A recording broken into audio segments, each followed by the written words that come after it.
This is also running off an SSD, so chances are those low screen messages might disappear pretty quick.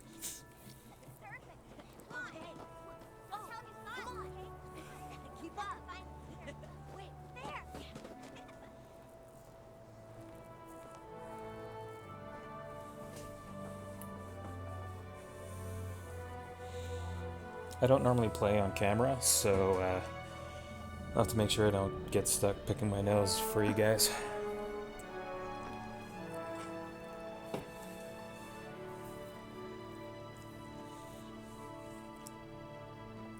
Hear ye, hear ye! The prophets have spoken, friends. The dragon's return is nigh. Join the honourable Duke's ranks and help us be rid of the fell beast. The day's come to lay down rod and reel and take up the sword.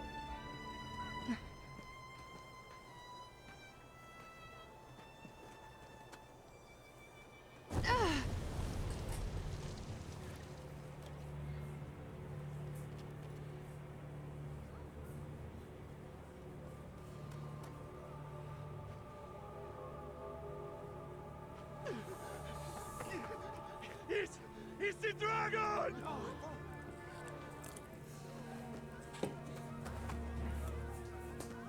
Get to the boat! Quickly! Go! Pick up on!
Very first enemy of the game, the titular dragon.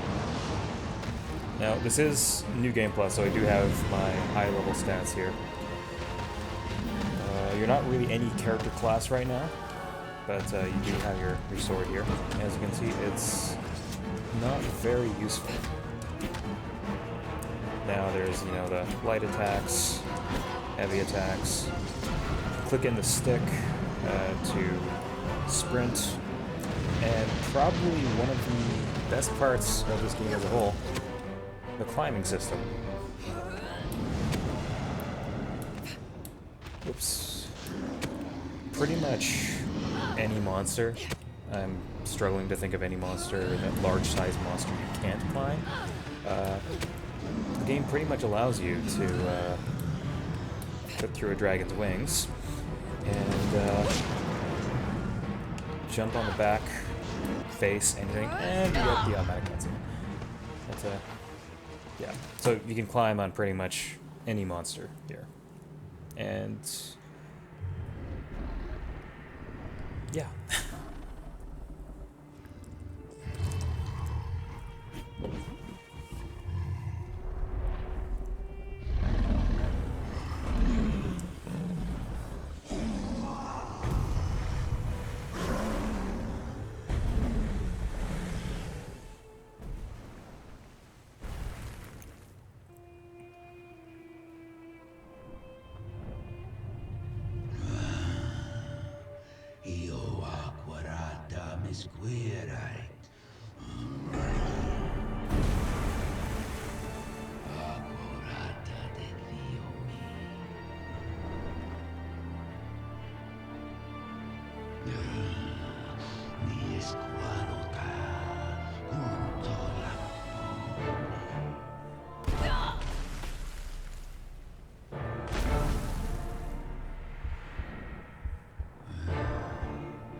Testa Nisti Mies Curate et Malaga.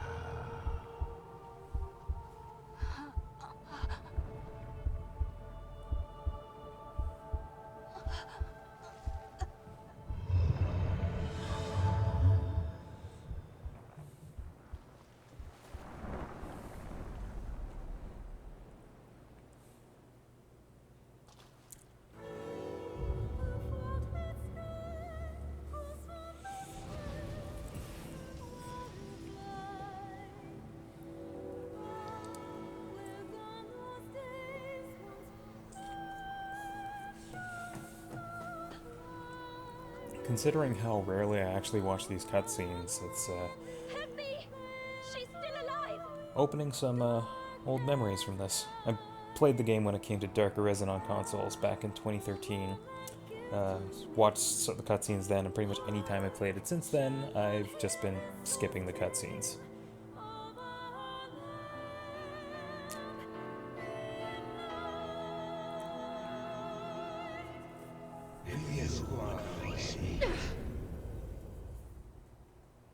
And just like that, our character understands Dragon Speak, which I think is Latin. Take up arms, nobly.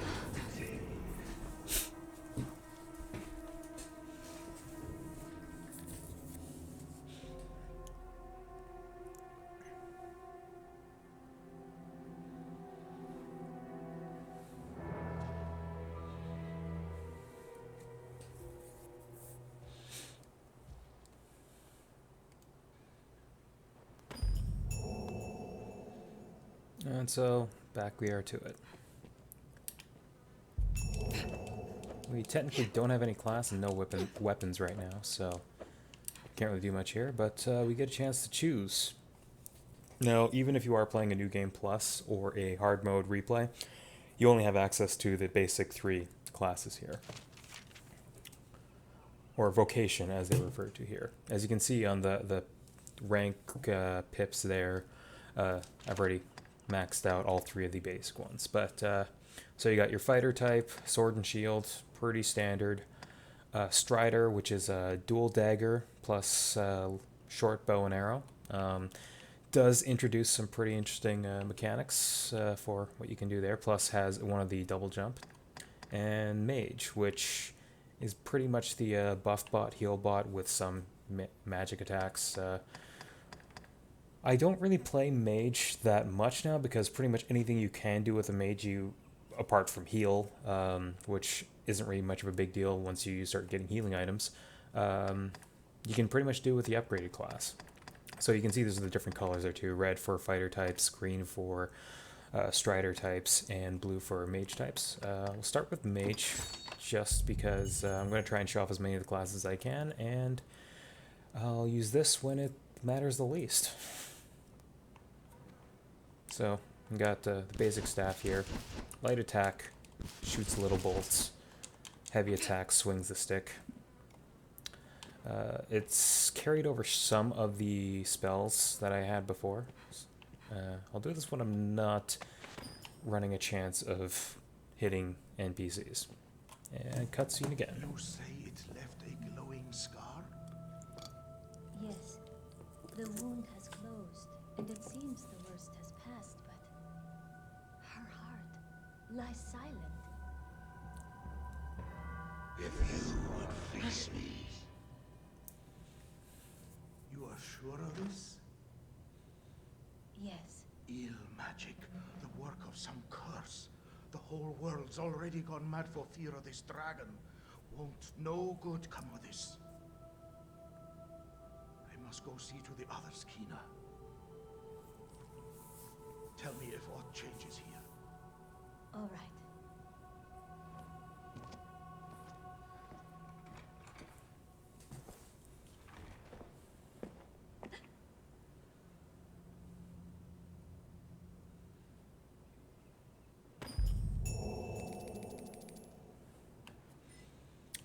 So that we got a few items here automatically, and the item we picked up back here, the Mithridate, whatever. is one of the many sort of various herbs you can find throughout the game. This one will cure poison plus a little bit of health too. You can see here, effects, you can switch between descriptions. One is kind of the flavor text and generally what it does. Then more specific one, cures poison, single target, combinable material. We got our Scrags of Beast here, which are for the stamina restores, which is stamina / MP for when you're using magic too. And Greenwarish. Pretty much most of the main healing herbs in this game are some forms of this. And we'll be opening up the old New Game Plus inventory in a little bit to show that off. But yeah, pretty basic stuff. Also got the lantern. It says a combinable material, but the only thing you can combine it with is flasks of oil to refill it. Lanterns are kind of interesting. You can see a little one in the corner there. Despite the fact that I am playing this on a controller, there's a switch here between...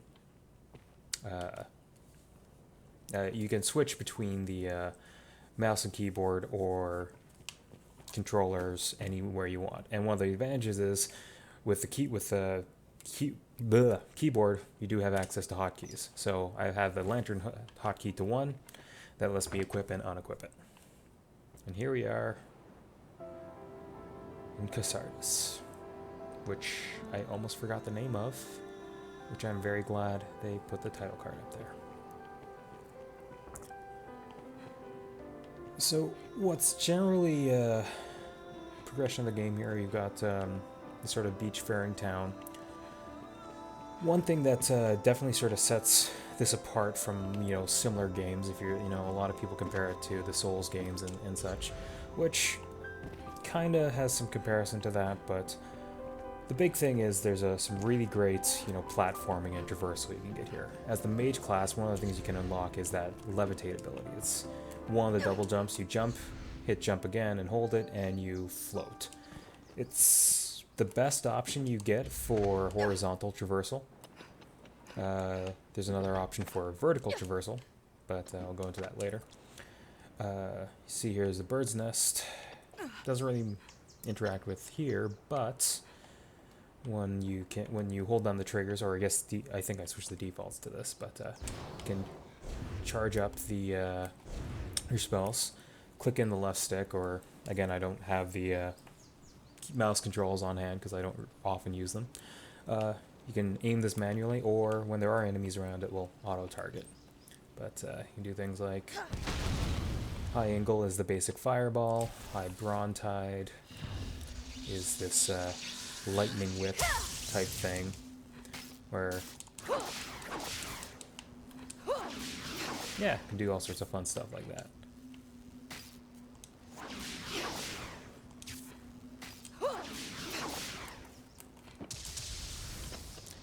And Frigger being, I think this is the, oh, I really hope that didn't hit anyone. Giant ice spike. That creates a platform.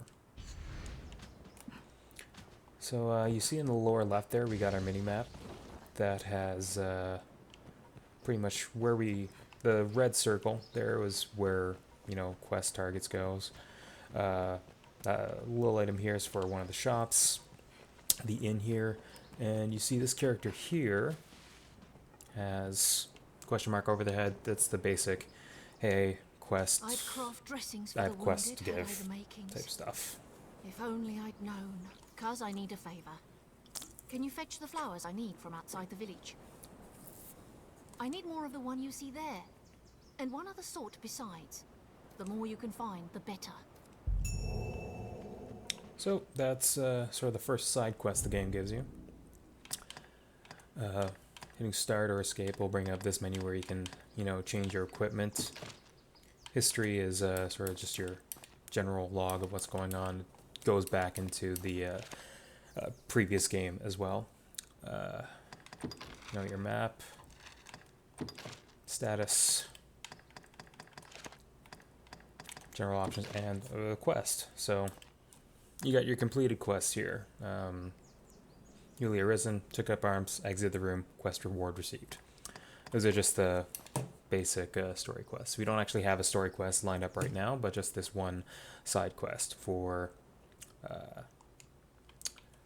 Floral livery for Benita. She's looking for Sunbright, which is one of the herbs you can find. So let's just... Now, when you have a quest equipped, you see other characters with this red text box with the question mark above them. Gathering ingredients, eh? You And often see those flowers growing. they'll at give the you some roots hints of as to bigger where you can find trees. them. Not that I'm fain to brave the roads these days. Just see you're not injured yourself, good fisher. You'll see a lot with, especially in Casardis, or Casardis, or I really have no idea how to pronounce this. You know, you're often referred to as Cuz or Good Fisher. It's a small fishing village where pretty much everyone knows each other and everyone's related, that sort of thing.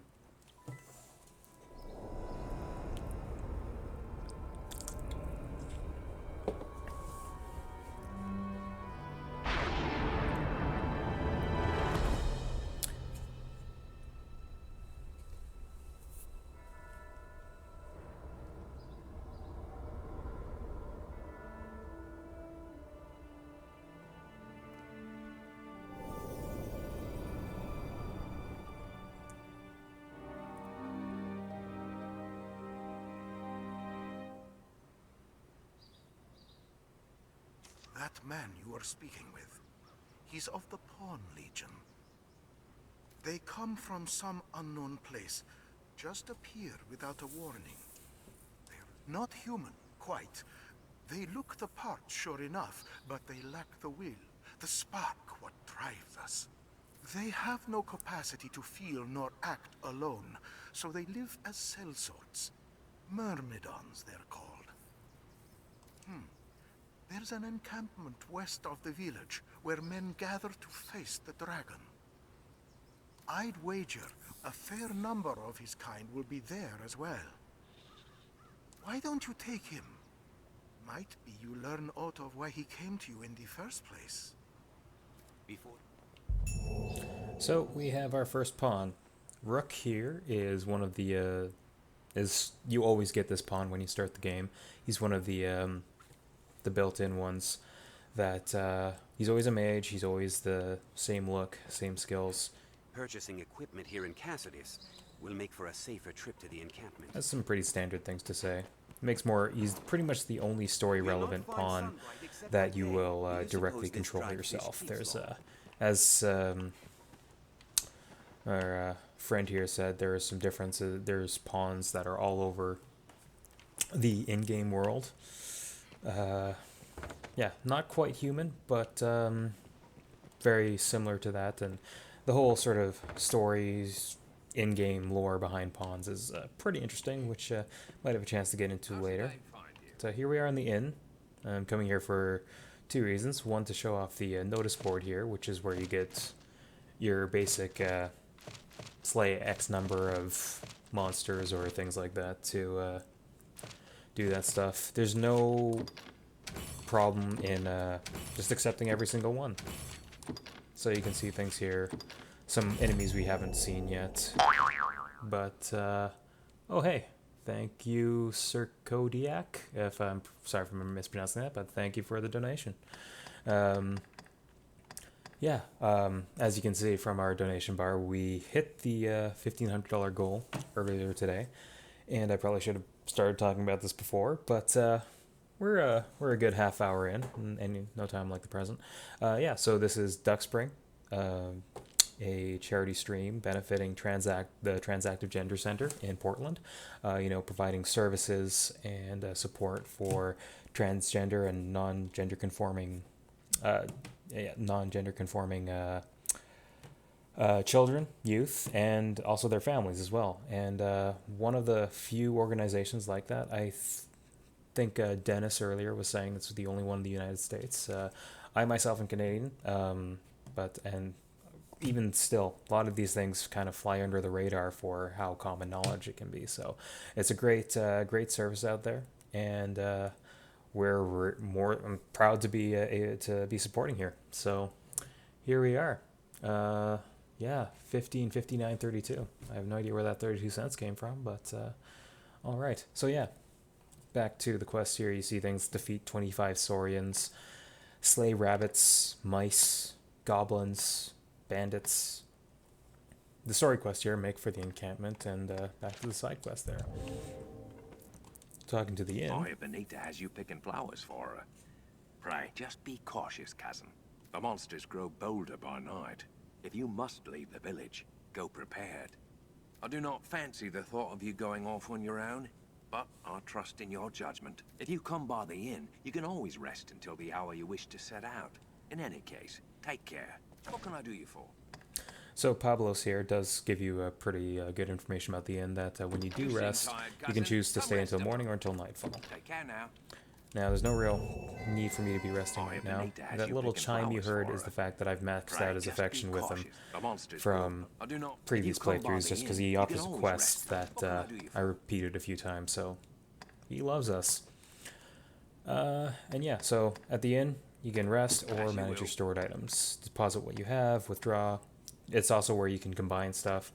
One of the nice things about your storage, you pretty much have effectively infinite. You see there's 723 out of 7,000, and I've been through this game a few times now, so with all the miscellaneous type stuff and combinable stuff you can have, it's going to be very difficult to hit the 7,000 goal.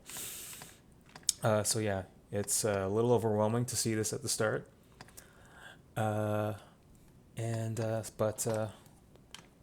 Yeah, you can see here, there's no, it's infinite storage, more or less, that you can just put everything in. You can see everything here has its weights, and you can see I picked up quite a few things over the course of the game. I'm not going to be relying on this too much until I go into the second part of this stream, or what I have planned, where I'm probably going to need some of these items. But what I will bring out here is the equipment change. So basically, you've got this pretty basic stuff here. You've got the rusted staff that is rusted through years of disuse.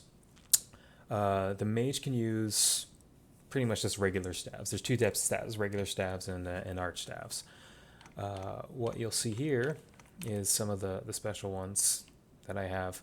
You can see just sort of the different amount of stats it has. Even though it increases your strength, the mage's skills all use the magic strength, so there's not really much point in having it. You can see the next to the primary button there, it shows the type of classes. You can see there's 9 classes or vocations to choose from, and there's also the star rating next to them as well. That's the equipment levels. There are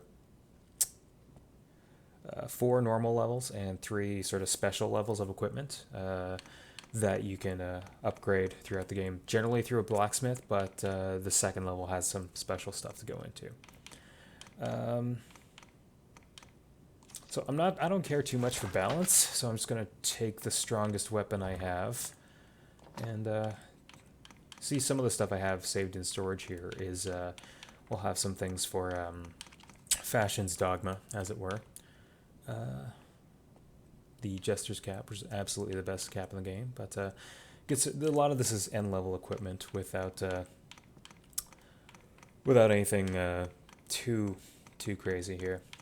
You got some things here. There's some really popular stuff you'll see is of use. Things like the Bandit's Mask is really popular just because for a basic face mask. This one, the Grey Veil, is used as a a full-on face mask.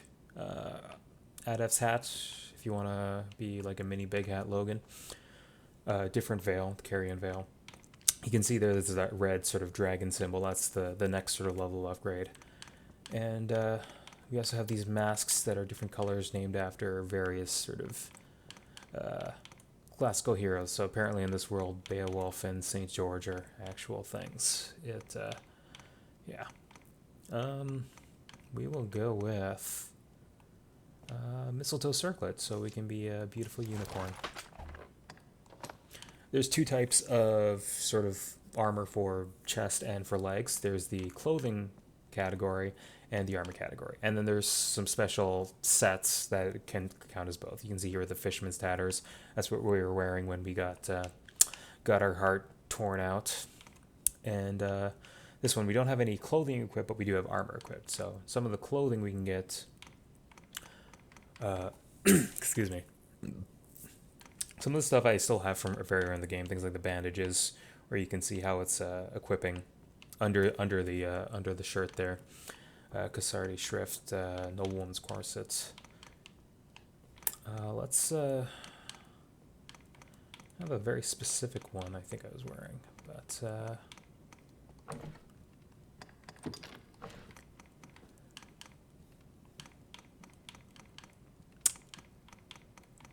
now the silver chest plate, which you can't really see a lot of it right now, is a really popular later game item that you'll see a lot of people use.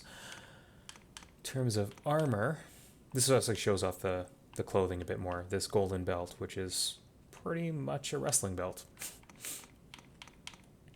Asura armor. Some of this is very late game stuff, so I'll pretty much just doing the fashions Dogma here. Let's call it Fashion Souls. Also here you see some of the special unique character sets. Some of the stuff is from the special from when you got the from having Dragon's Dogma, and some of the DLC that was on the console version that was added separately gave you some of these separate sets to dress up as either other characters or as specific things. I don't remember that one. Anyway, let's go with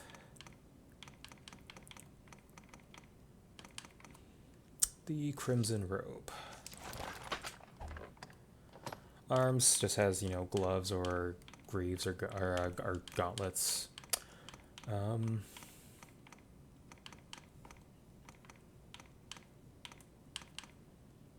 I'm a big fan of the farewell gauntlets. I like that white glove type look. Onto the legs, which we aren't going to see very much of because of the chest armor we have being this full-on robe, but you can choose. Generally the armor is more the boots, and the clothing is the pants you're wearing. So.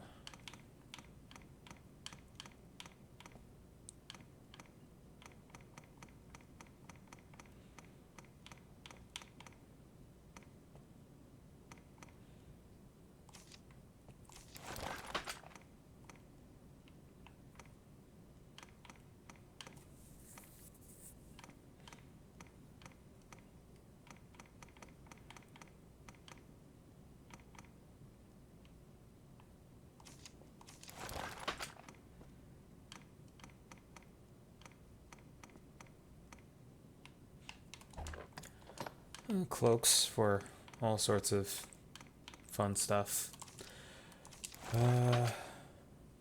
Hello, Dennis. Thank you for joining us. Yeah.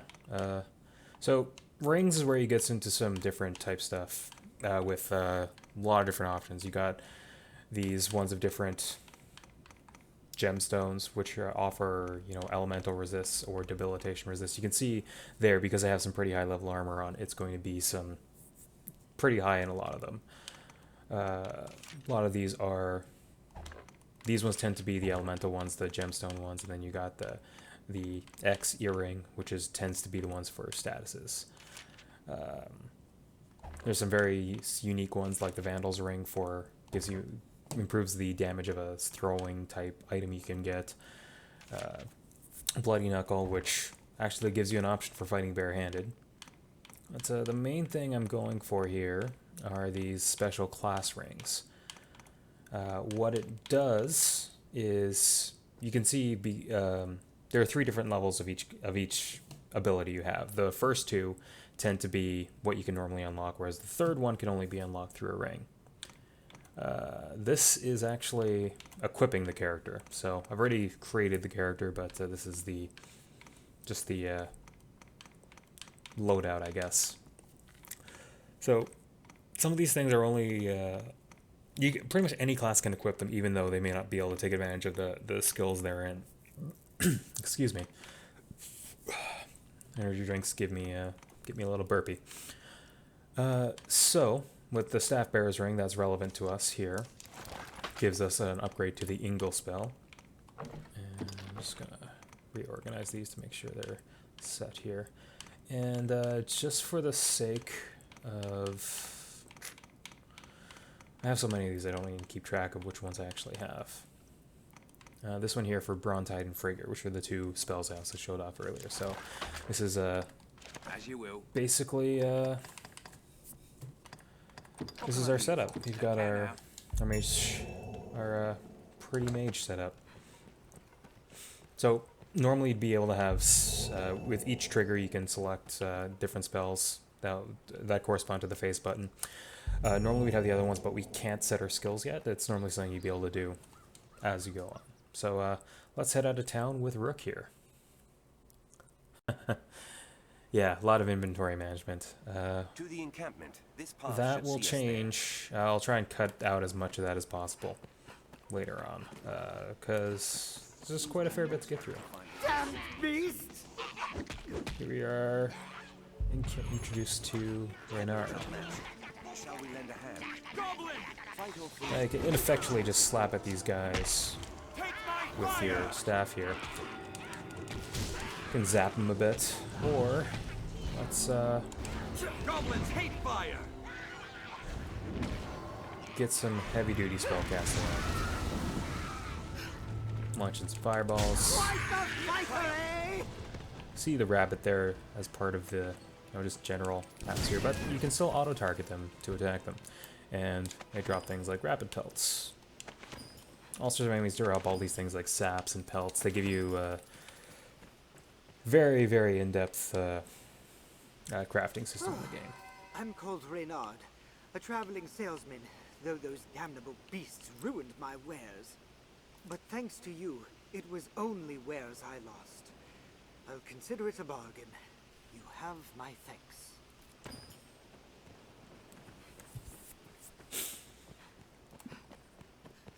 Okay, so that was Reynard. Very grateful for us for saving saving him from the fearsome goblins.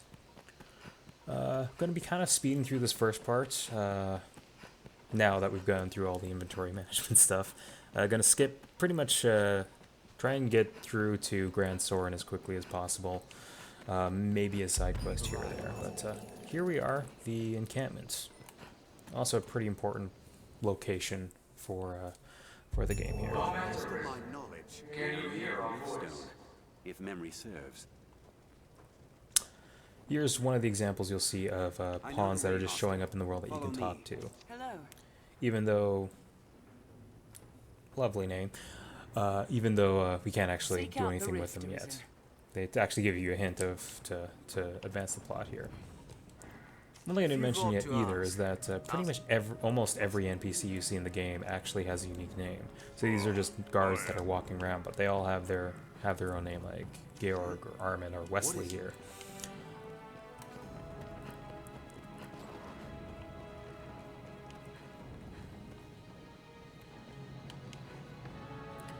So one of the things that was sort of as the game was being built up and promotional materials was there's a lot of references to Berserk, the manga anime type stuff.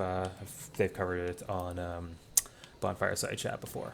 Now one of the characters that have sort of been influenced here, you meet Mercedes here. To say so? Very sort of reminiscent of Casca from there. So, command headquarters, you see that big stone on the back here. There's another innkeeper here, Ekbal. We are an inn first and foremost, but we offer more than simple lodging. We can safeguard your belongings. Have your pick, any you like. So, it's a more expensive inn here, but as you can see, I'm not too worried about my gold stores here. Also, the same thing with managing stored items and giving us that. But he also introduces the learning or setting skills. Not really going to see a lot of it because this is more or less a new game plus, but setting skills, you can hear I can finally set these secondary things. Anodyne being the healing spell. You got some things like the different enchantments for weapons. There's ice, fire, lightning or thunder, holy and dark. Yeah, the mages can enchant your spells that way. So I'll just throw a few spells on here. What will it be today? And so setting the skills, Have your and pick. And you come again yeah, soon. let's move on here. Pay a visit to the Riftstone. Well met, Arisen. Can you hear our voice? We speak to you from across great distance. The Pawn Legion has awaited you. Pray, forgive this strange and impersonal greeting. This rift serves as a gate. It connects our kind to your world. It opens to the Arisen. If you would claim to be among the Arisen, prove the strength of your resolve. Pretty sure that's a but thou must. And we shall guide you in your trial. If you are an Arisen in truth, this humble task will prove the Arisen must possess the valor to stand against all, a tireless spirit of self-improvement grant. Sorry, I skipped through that very quickly because something I probably should have done before starting the stream. I'm gonna take my first bathroom break. See you in a bit. In the meantime, here's my mascot slash buddy for the stream, Tobias Sharkfist. Ugh, if I can... He's got lacrosse balls for eyes, so he's very top heavy. Anyway, I'll be right back.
Here we go.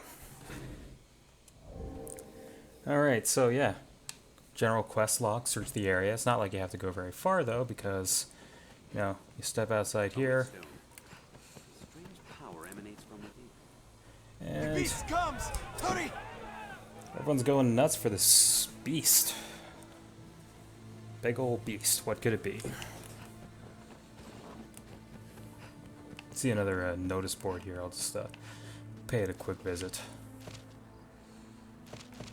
There's a lot of more of the same. Seabirds, phantasms, undead warriors, spiders, cyclopes, cyclopses, I don't know what the correct plural is, and female bandits, because there are 2 different factions of bandits in this game.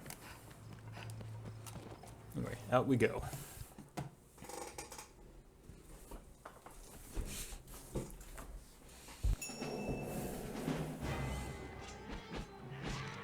Someone could donate something with 68 cents, but 32 cents will be Forever Your Shame, Zombie Chocobo. Forever Your Shame.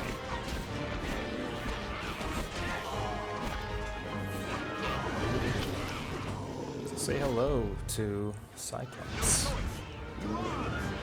Now, again, this won't be posing much of a challenge to us with our spells we have.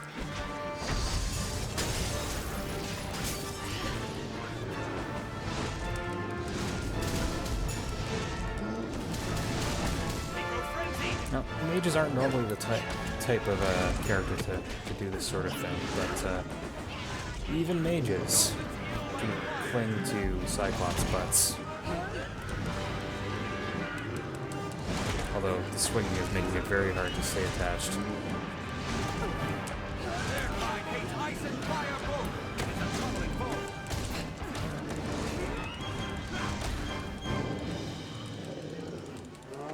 It cannot move with one upon its leg.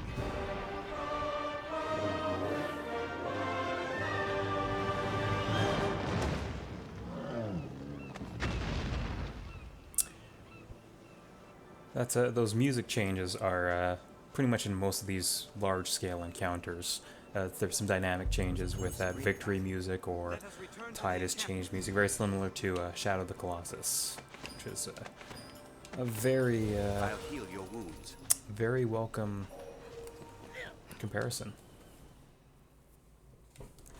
We've done as asked. Let us go and give word of it. Set out from here, and we'll be on the path to Grand Sorin. So you see we have Rook telling us basically what to do. It's one of the things where pawns have quest knowledge, so when your pawns know about what to do in a quest and where to go, they will sort of direct you where to go or give you hints if you don't know right away. So back to the Riftstone. With that, your trial is complete. You are the arisen in truth, proven beyond it. Now, I bid you select a companion for the journey ahead. They shall serve you, and you alone, to share in your hardships, to aid you in every endeavor. I love the detail in a lot of these monsters, and especially once it came to the PC version with higher scale, higher res graphics, it became a lot more noticeable. So, pawn customization, pretty much the exact same as the main character thing, except instead of a scar on their chest, they have a pawn mark on their hand. So I'm not changing anything about this. You can see the name is a very, very reminiscent name. So I'm just going to continue as is. You can choose their class too. This isn't going to matter too much because I'm going to change it right away. But something fairly fitting here.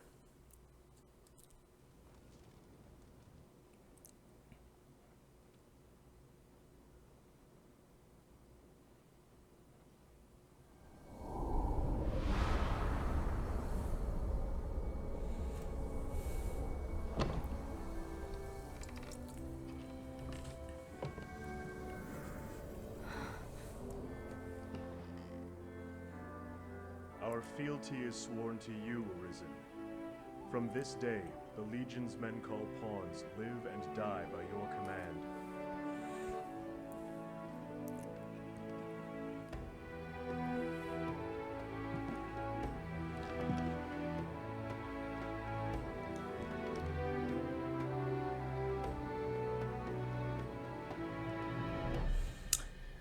You see that the cutscene is generated by whatever pawns are in the area. So you saw that one pawn in the back of that cutscene there who had some very, very high level stuff equipped. So here we are. You can see my pawn, Undyne, alongside Rook. This whole thing unlocked Riftstones for us, which brings us to the pawn system, which is pretty much the entirety of the online component of the game. So going into the Rift, we have a chance to look at different pawns. So Rook here, because he's part of our party, he shows up here with a blue hue, and I'm getting rid of him right away because he is not very good.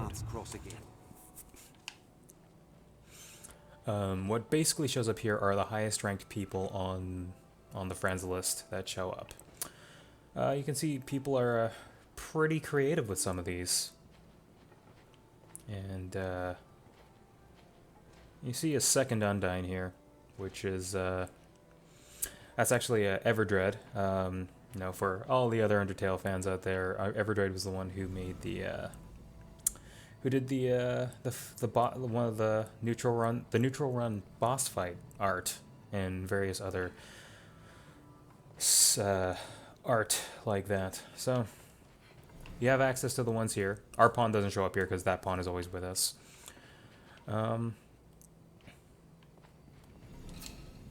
We'll see if I can grab some of the pawns here that, for whom I'm familiar with their, who the owner is, or at least a little familiar.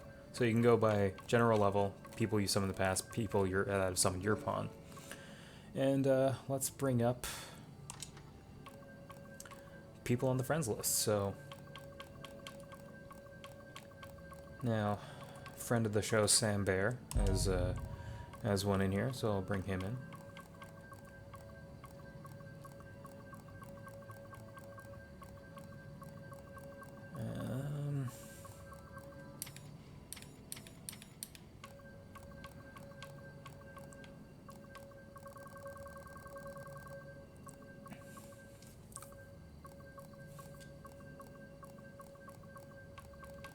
Let's bring in Shaggy. I'm pretty familiar with Shaggy here. And so you can summon ones from your friends list into the world here. So here's Gus. This is Sam Bear's pawn. Yes, Arisen. I'll probably be cycling through prawns pretty quickly, especially once I start doing the higher level stuff that I might need some higher level pawns. And this is a very good Shaggy. Yes, Arisen. I am honored to try. And let's exit the rift. And I'll be skimming through the pawn equipment just because, oh yeah, a master automatic quest here. You'll be quite the force come the day you learn. Mind you, that is a skill better honed in practice than in the heat of mortal combat. I can help in that regard, should you wish it. I have a really bad habit of skipping through dialogue, so I apologize in advance for that. And there's a mysteriously hooded figure making another appearance. Now, this is normally just an intro thing, just to have your pawns do stuff, but I'm just gonna get out of here. What purpose do you suppose this place holds? Seeing many dispensations past. And on the side there, and some of the voices you can hear, that's the pawns having much to say. So first things first. We can see. Have your pick. Any you like. What will it be today? Have your pick. What will it be? Have your pick. What will it be today? So here we can change our pawn stuff too. This is not normally the class I would have Undyne as here, but I can still get some interesting stuff going on here. Of course, even though the eye patch is on the wrong eye. Let's see, what did I have her with?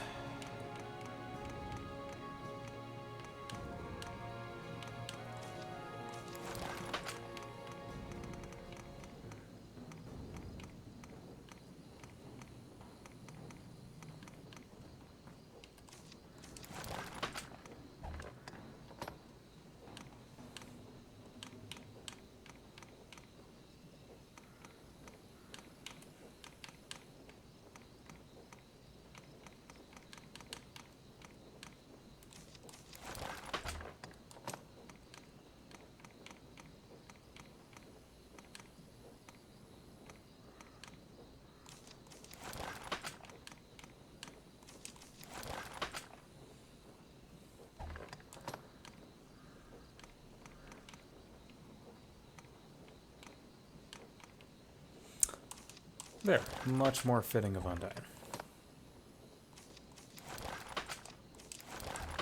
Let's get some different things here, because she's not going to stay as a fighter for very long. So yeah, I guess I could change her shield, but not really too worth it. So one thing I mentioned, that you can grab larger characters and climb on them. One of the things that is a bit different here is you can, if it's a smaller character, like a person-sized one, you actually grab them and pick them up. Now I'm a smaller character, so I'm going to have a harder time doing it, but pick them up, throw them. Sorry, guess. Oh look, it's our friend Renard. He does some basic blacksmith stuff, plus opens up some light shopping stuff. So here we have Mercedes with a quest for us. I am Mercedes. I've ordered pawns to take up swords and fight myself. But they are a clumsy lot. I cannot call them into this world as you do, though, nor make traveling companions of them. What manner of magic lets you command them so? Well, it matters not. The dragon is come.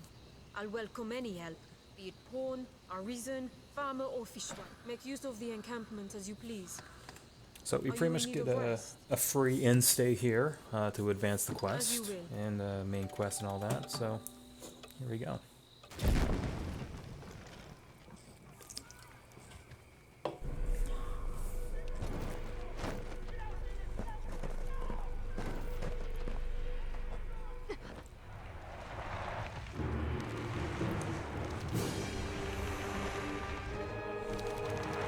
I love the progression of enemies in this game.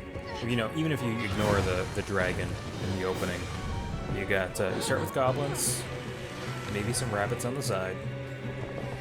Then you fight a cyclops with some goblins. Oh look, here's a hydra. Have fun.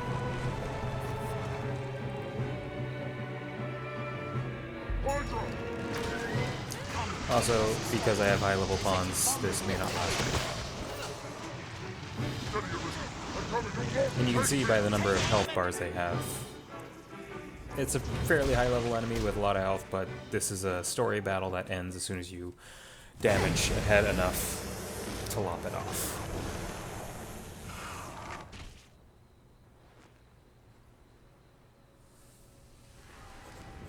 Well, that looks familiar, doesn't it? I am impressed. Oh, damned! This your handiwork? For true? Oh, what did the lack of an idol doing here anyway? Ancient tales of the Arisen are well and good, friend. But make a gift of these heads to the Duke, and you might earn yourself a real title. Arisen. I see better now from whence the legends arose. Good judgment, swift footwork. Impressive, truly. In any case, the Duke will want to know of this attack. I'd hoped to gather a larger force before leaving for the capital. But a Hydra's head and the Arisen who claimed it make up the difference amply. I cannot say what the pass may hold. You'll need your strength. It will be slow going with a cart. I dare say you'll have no trouble catching up. We'll meet at the Way Castle. Till then, I bid you rest well. 'Tis a long road ahead.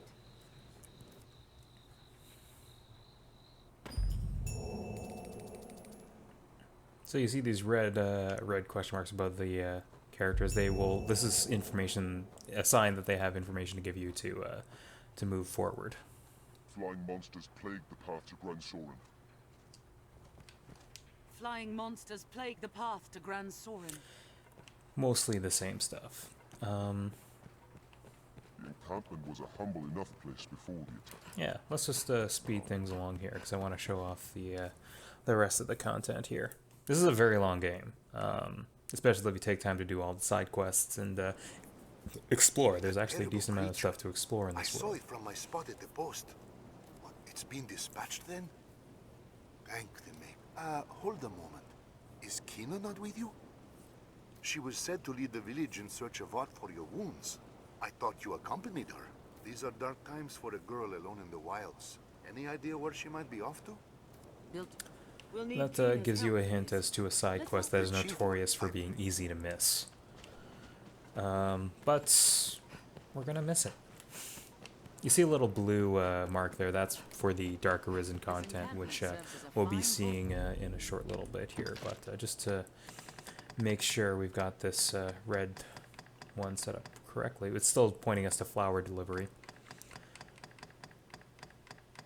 We'll just go with off with his head, which is the one that will tell us to go to the Way Castle to meet with Mercedes. The road splits here. Let's be doubly sure of which will see us to our destination. Armed bandits arisen. Counter after they strike. I'll take down the loose. So Mage has some pretty interesting spells, some nice looking ones, but It's pretty much all the base except for only you'll hit pretty much every elemental weakness that's available if necessary.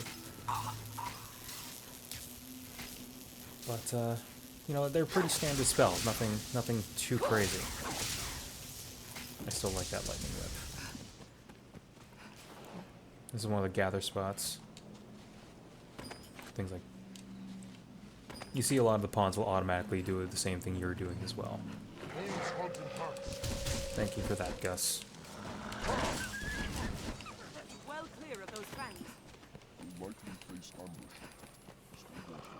There, Master! Wolves! This road leads to the top. Die! They're nimble. Watch your back. Strength in numbers, Arisen. Stay alert. Kill 'em all! See, earlier I had the high trigger, high bronti, high angle. Now that I have those rings on, it upgrades to crank, which allows us to charge up to 3 stages. Of course, you can also get easily interrupted. The mages are not frontline fighters in the slightest. I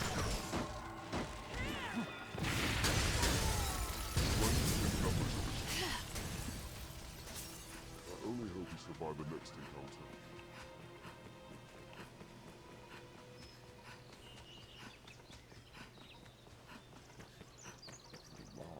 Get him!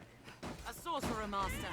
Stay vigilant. Counter after they strike. They're left exposed at our grand strike. The ranged ones are mine.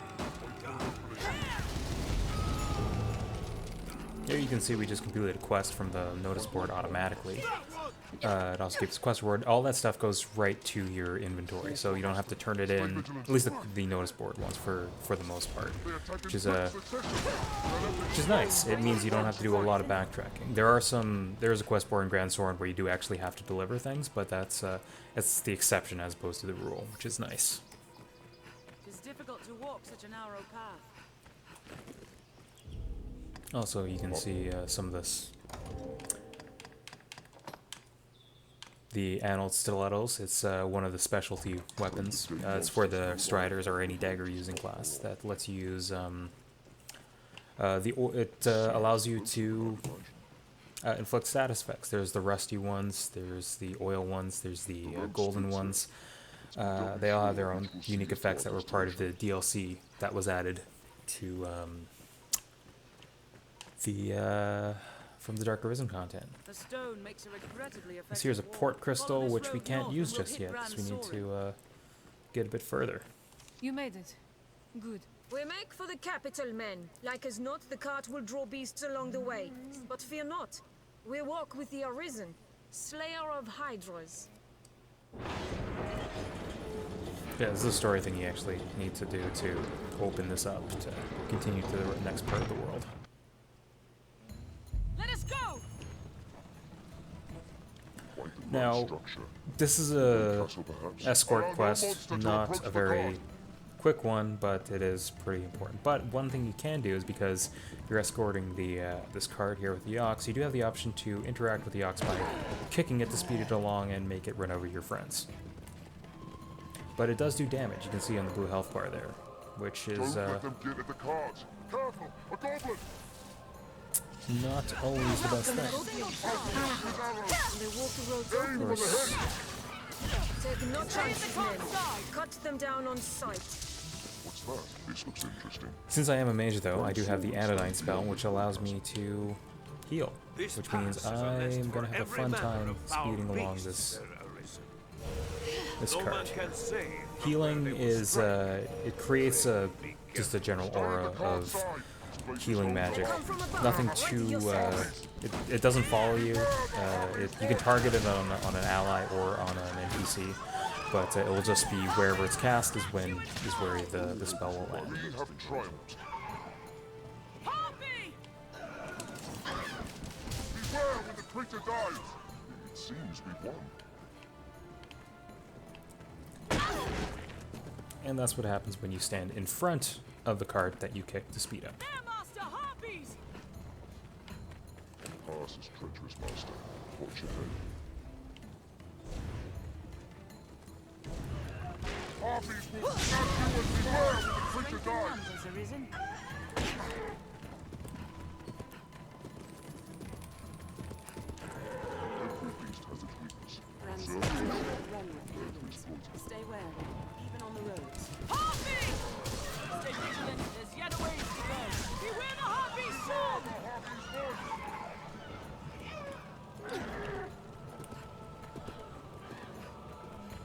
So as you can see, the Ox is already at half health. That's not even from the enemies attacking, that's from me attacking it to speed it up.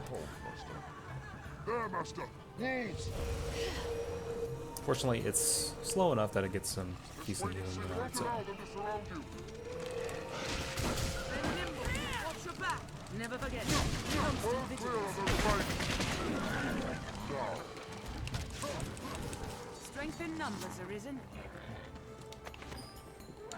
I'll take that. This looks interesting.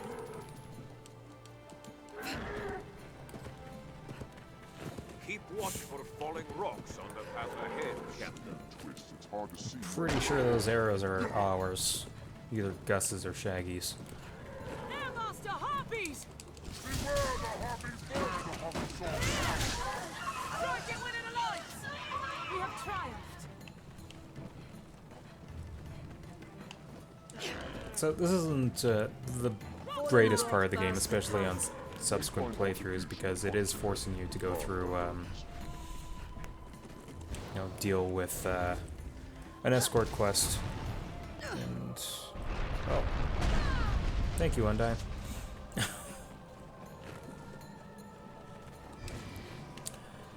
And it is a little drawn out, and it is kind of the barrier to the rest of the world, where you actually get to do more exploring and the world opens up a bit. But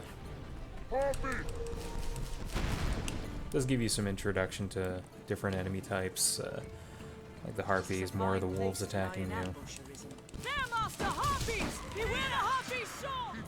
Now, because I'm a mage, I do have a ranged basic attack, which means this is kind of easy, but if you know, if you're a fighter or a warrior, this would be a fair bit harder.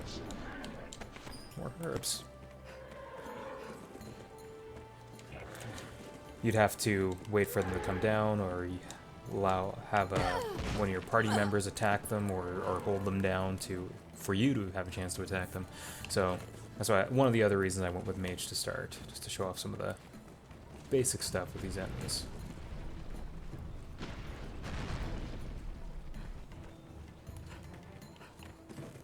Keep an eye turned to the shadows.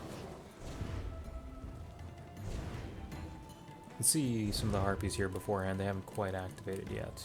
There, Master! Harpies! But if this works correctly, you can see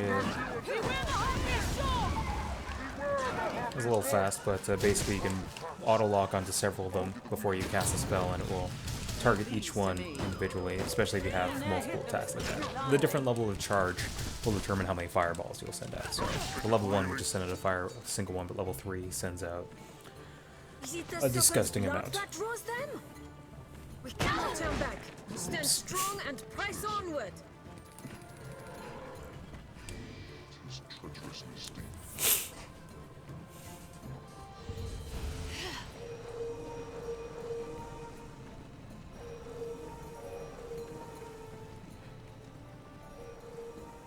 What sort of place is Grand Sorin? I'm eager to see it.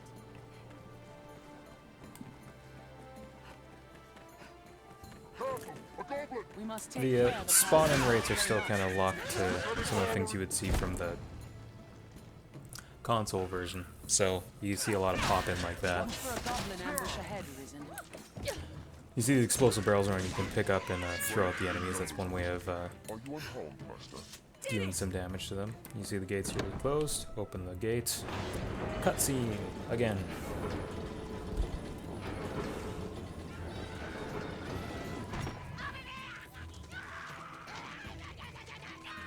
See some variation with the goblins here. You see the one with the shields covering him. He actually does resist attacks to the front and back like that. You have to, I guess, break his poise, or do. Oh, you see as well, Undyne there was holding him. We have triumphed. Oops. This must have seen a ferocious battle. This is the final recast of the Grand Sword. It's not worth the time.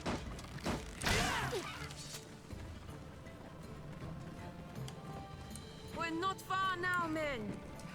Keep marching.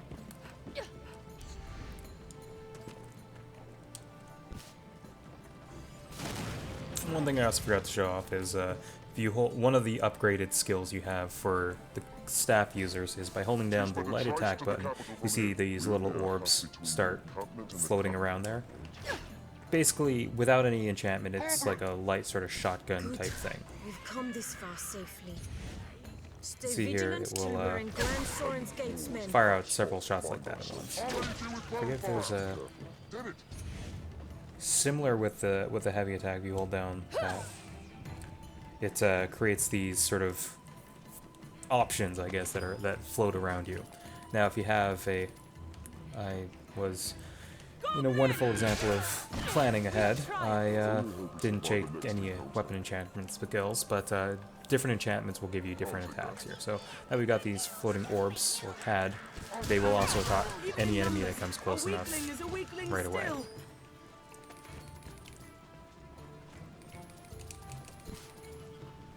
Careful! A goblin! Strength in numbers. Did it!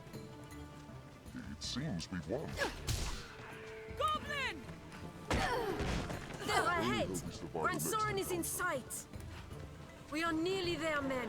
Now march! There's one more encounter to go. Kill them all! We've near arrived. Armed rogues. Hello. And it's nice to meet you. Please!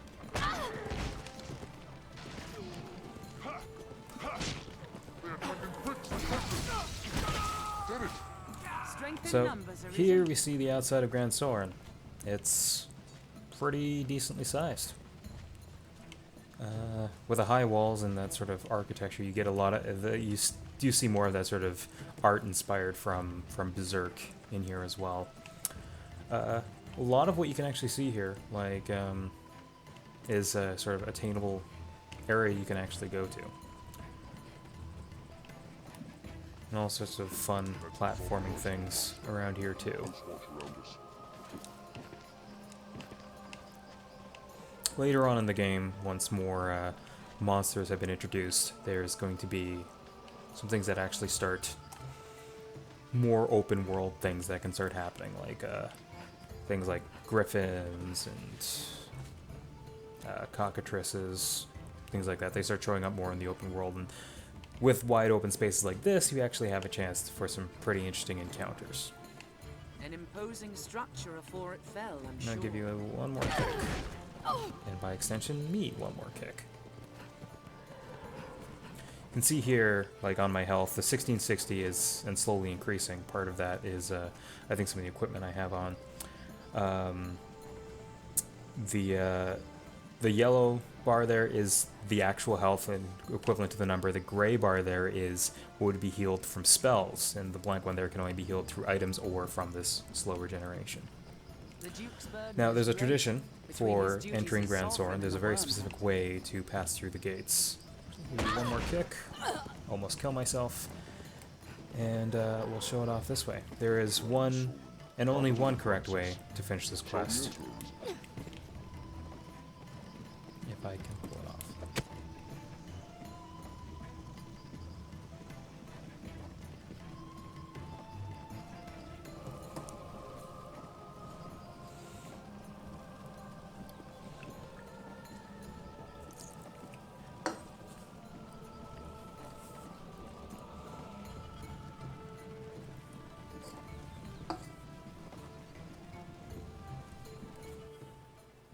We've arrived. Well done, men. A Hydra's head is a fine prize. His Grace will be pleased with the cause work. Walk proud through these streets, men. We are heroes to the people of Grand Soren.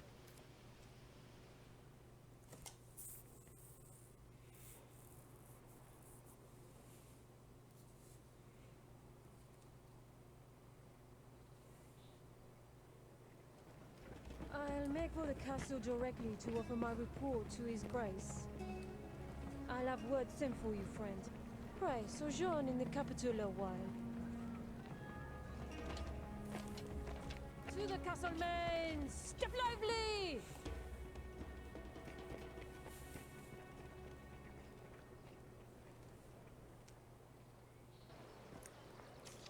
Fortune smiles upon me. Well met, Sir Arisen. I am called Mason, if it please you. Now you're come to the capital a conquering hero, you'll be needing aught to do, eh? My word to you, begin with the pawns. Inquire about them here in Grand Soren. Their kind's woven tight into the fate of the Arisen. If you know your destiny, know them.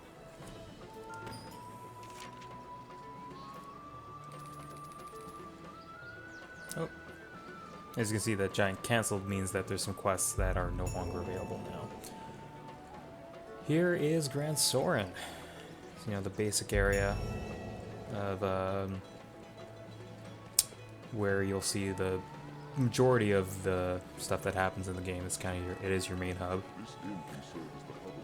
You got your item shop here. Make a habit of coming by, sir, and I shall take good care of you. Take all the time you like. You can buy here you can actually, one of the nice things is you can buy direct and send it directly to certain characters' inventory. So your own character, your pawn, even the pawns you rent, I guess, from the Rift, and also send them directly to your item storage. So if you want to stock up on something to combine or to save for later, you can do it that way too. What I'm actually going to do here is I'm going to buy a bunch of these, because even though I am nearing the level cap, this is still a pretty decent amount of health restored. Mushrooms are your main stamina recovery as well. And I just realized I was sending that to storage. Oops.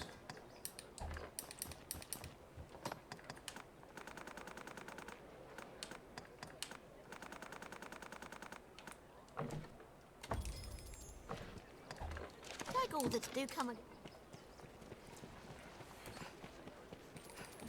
Here is our inn, with one of the 3 notice boards in Grand Soren. Now, these ones are special in that they're escort quests, which actually do make a difference in when you accept them. Because when you start them, it starts the separate escort quest that you have to escort your target with to various areas. They are huge traps in the early game, where it tells you to go to pretty much an end game area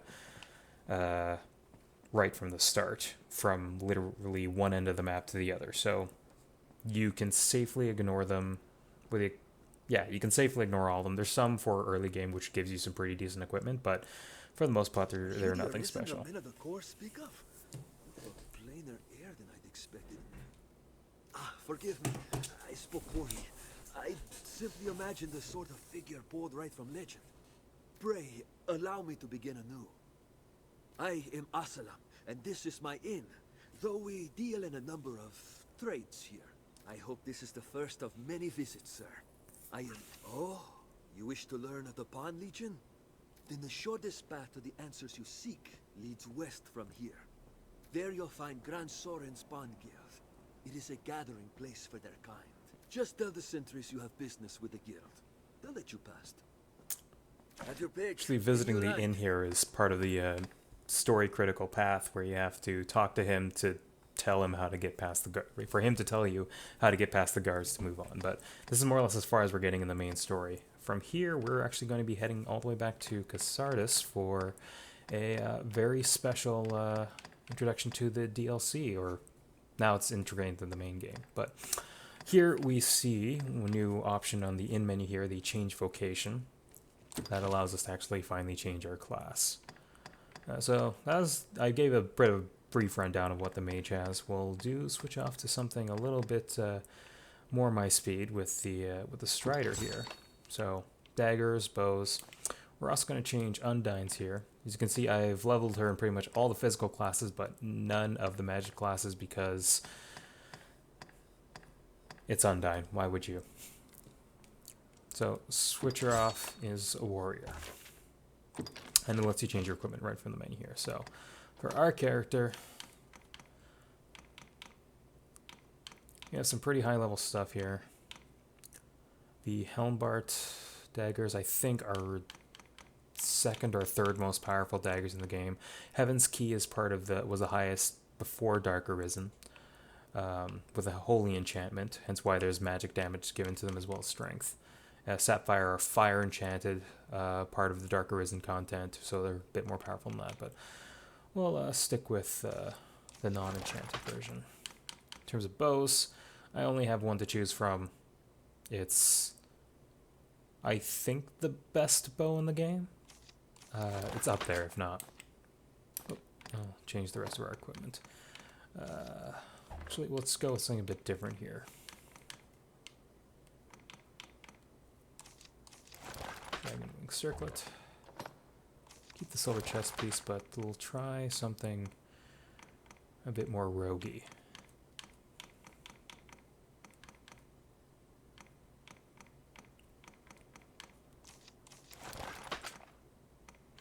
The trophy jacket is, again, Dark Arisen content. You can get a free copy, otherwise you'd have to use the other, you have to wait for RNG luck to smile upon you to get it otherwise.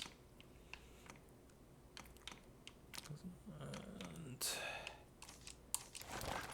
grab these.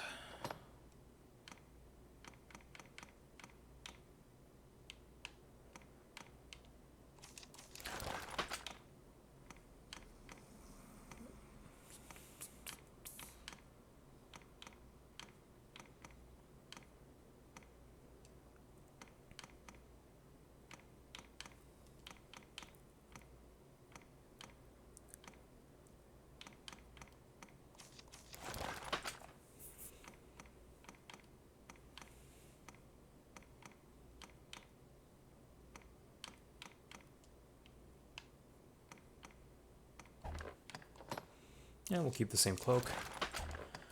And again, going through the daggers.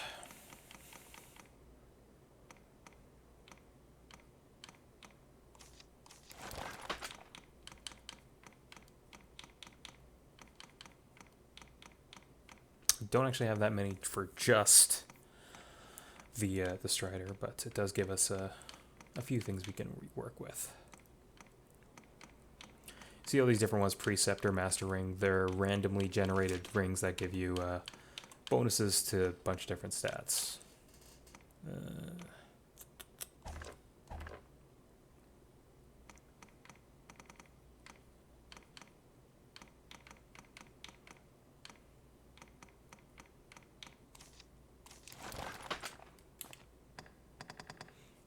And let's give Undyne something a little bit more up to her speed.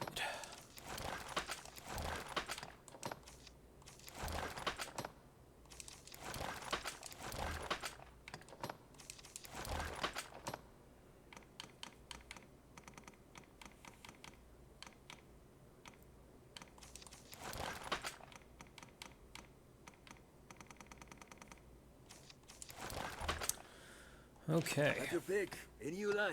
Just going to deposit the stuff I'm not using because carry weight does make a pretty big difference as to what's happening in the game here. So don't need the lantern right now. Pretty much any material, unless you're saving something that has like a healing effect, you can deposit right away. Not using any of these or that. You can see the blue bar for my character and for Undyne is yellow, with the different things, light and very light. Those are your sort of your weight values for what you currently have equipped. So as very light, it allows you to move pretty quickly. Affects your stamina drain as well. Plus means that when you pick up someone, actually I shouldn't be doing that. Might get arrested, but no harm, no foul. The other thing as well, when you rest at an inn, it updates your pawn status online. So what happens there is it means that anything your pawn has done while you're out and about, it comes back and it tells you if they've given you any gifts or any feedback on things like that. So I haven't done this in a while, so yeah, your follower has returned from assisting another risen in another realm. So see the people. The RC is like the online value, online currency you can use. And some of the items you got. Someone gave me a rotten fish, which is charming. How did I perform?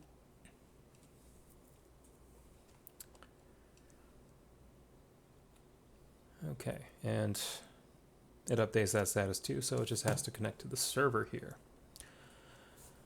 It's probably running a bit slow because I am streaming, but this doesn't really require a strong connection to play this game online. I've learned new It's techniques because it's just from time to time it will update things like that. A few things I do need to grab from storage here. If I can remember everything is here. As you can see, I have amassed quite a few things over time. Carry the God's Bane. Some lift stones. Eternal Fairy Stone will be very useful. I'll grab a few curatives here too.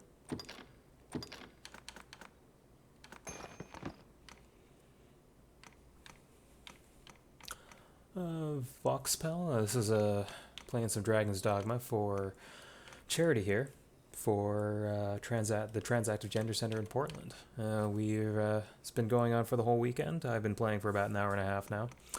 And yeah, we've already hit our goal, which is fantastic. So everything here for on is just gravy. A lot of different items here we can go with that. I'll just wing it. Hope I don't die. What will it be today? Yeah, we should be good to go here. Forgot to change. Undyne's carrying a lot of extra stuff too. Just clear that out. Generally, it doesn't make too much of a difference how encumbered your pawns are, but still nice to let them have a fair bit of room. One of the items I pulled from storage, the Eternal Fairy Stone.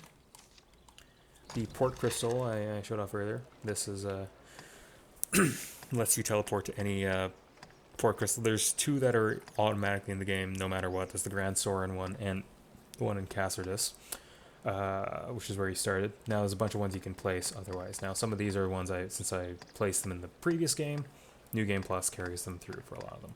But the important one here is going back to Cassardus to continue this.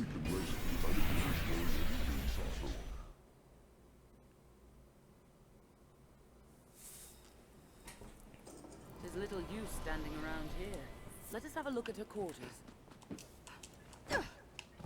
Oh yeah, Strider have a double jump, which is better for vertical traversal as opposed to the horizontal one that the mages have. It's actually tied to the weapon you have equipped, so because I have the daggers equipped, that's all dagger classes will allow me to do that. There's just one more thing I got to set here. Actually, I'll have to do it later. See the little blue thing there on our mini-map to head out.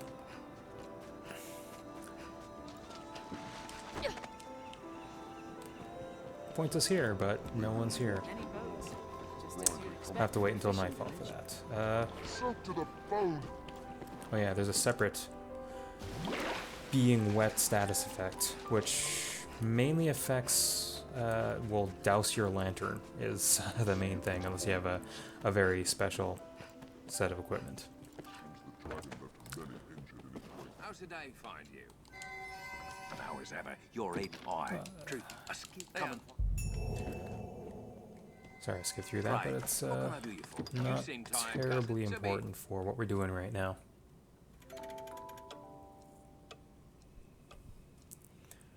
Resting again until nightfall. In the small number of minutes since the last one passed, there obviously hasn't been much of a change there. But let's head on out. Seems a fair place to rest. That's different.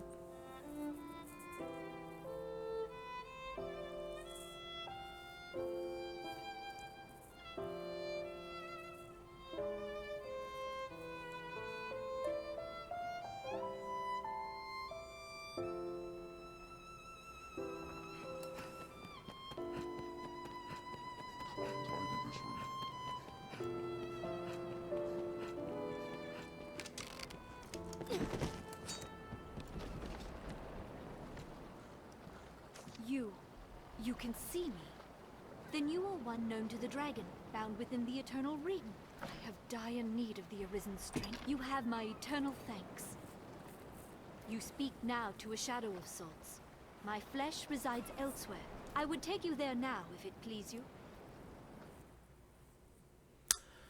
And this takes us to Bitter Black Isle, which is the Dragon's Dogma Dark Arisen content. All the expansion stuff. It's a area separate from the game. Is that the fate you've main chosen game. of your own And will? apart from some very high level equipment, doesn't interact too much with the main thing. There's some later quests that may affect what happens in the main world. But for the most part, it's an entirely separate thing. And yes, it is a watch out for fireballs shirt. Far as sea from the cove we departed. I would ask you to explore its depths. Reppin' the waff.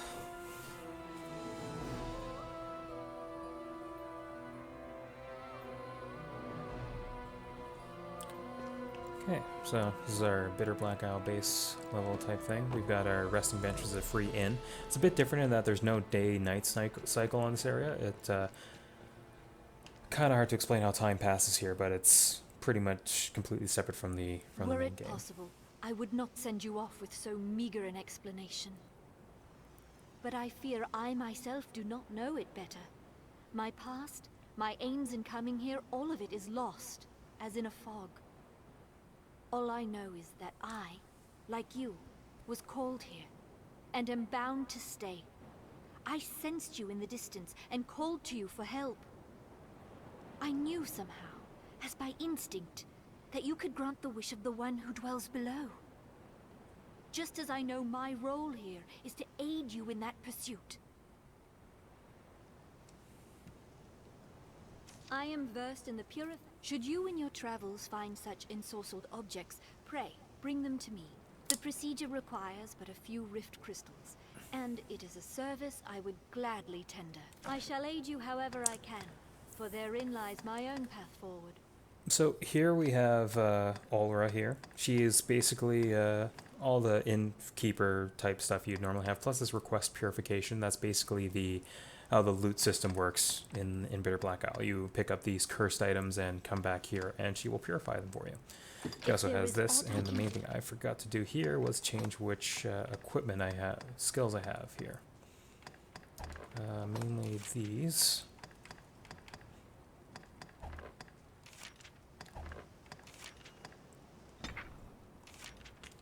Actually, reminds me, I don't actually have a lot of skills used here. Kind of never spent much time as a strider.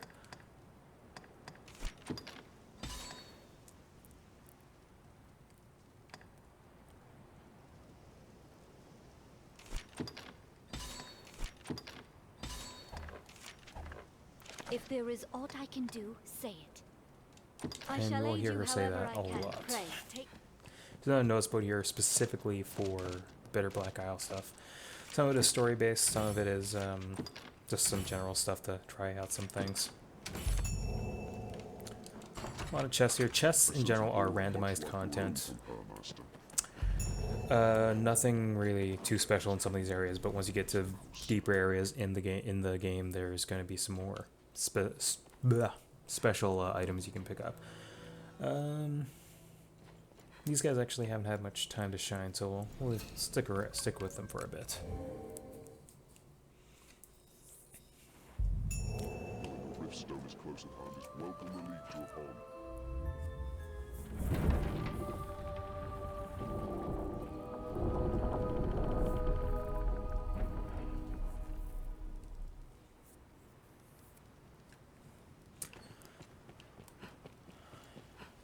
It's difficult to breathe down here. The Monument of Remembrance. Nothing really to do with it here, but as you go through the content in Bitter Black Isle, there's going to be more to see there. So yeah, just a few other things. Now that we have switch to a different class, we have daggers as our main attacks. Heavy combo. light combo, which is really just a double stab. Plus, something that's a bit different from the way the mage's one works. If you do an attack followed by a pause, then combo, you do a kick combo, which is a nice way to do some blunt damage, which the game does differentiate between to a certain degree, between striking damage and slashing damage. This looks interesting. I'll just let the pawns pick this stuff up. Holding the trigger lets us spring out the bow, brings us... you can use the trigger here to just shoot normal arrows, plus you have access to your skills here. Something like Pentad shot fires... makes every shot fire 5. It's your super shot, and... fire 5 arrows at once. Heed these words, all who enter this place. Do not think. The moonlight lends this place an otherworldly. Struggle as best you can. And I'm off to a rip-roaring start here. Pay their words no heed.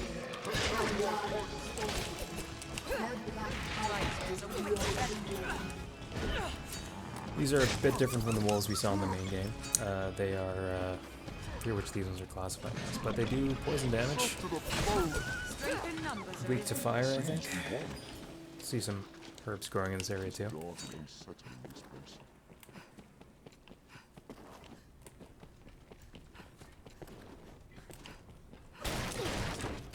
Well, one thing you'll notice about this area, the whole expansion content, is that a lot of the same rooms start popping up again, so you get things like,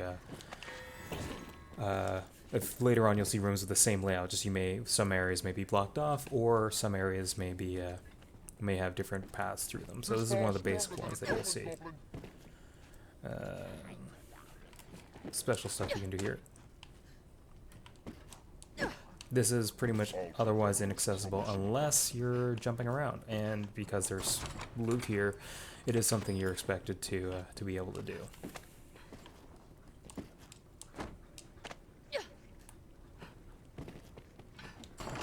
So earlier we picked up the Bitter Black Novelty. That is one of the items we can purify later on.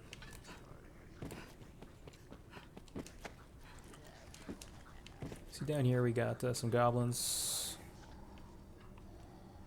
There should be a Cyclops down here, but I don't see him. Anyway, let's explore a bit. Harspud sauce. So Harspud items are items that cure both health and stamina. They are a bit heavier, but they're still pretty useful to have on hand. Some snakes.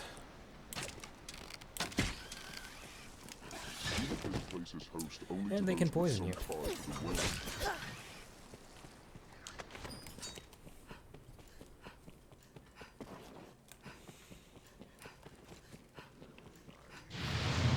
Oh, what's this? Yeah, this is one of the super bosses of the expansion content, and he shows up very early. You can see from his health bar, he is very, very strong. You can one-hit kill, which to the point where I don't want to have to really worry too much about him. You see he's able to... Oh! That scythe he has is very neat. Will not only kill your pawns, or really any enemy that gets in his way in one hit, but it also means one thing you haven't shown off yet with dead pawns is that you can revive them as much as you want, but this one sends them right back to the rift, to the point that you can't really use them otherwise. And in we go.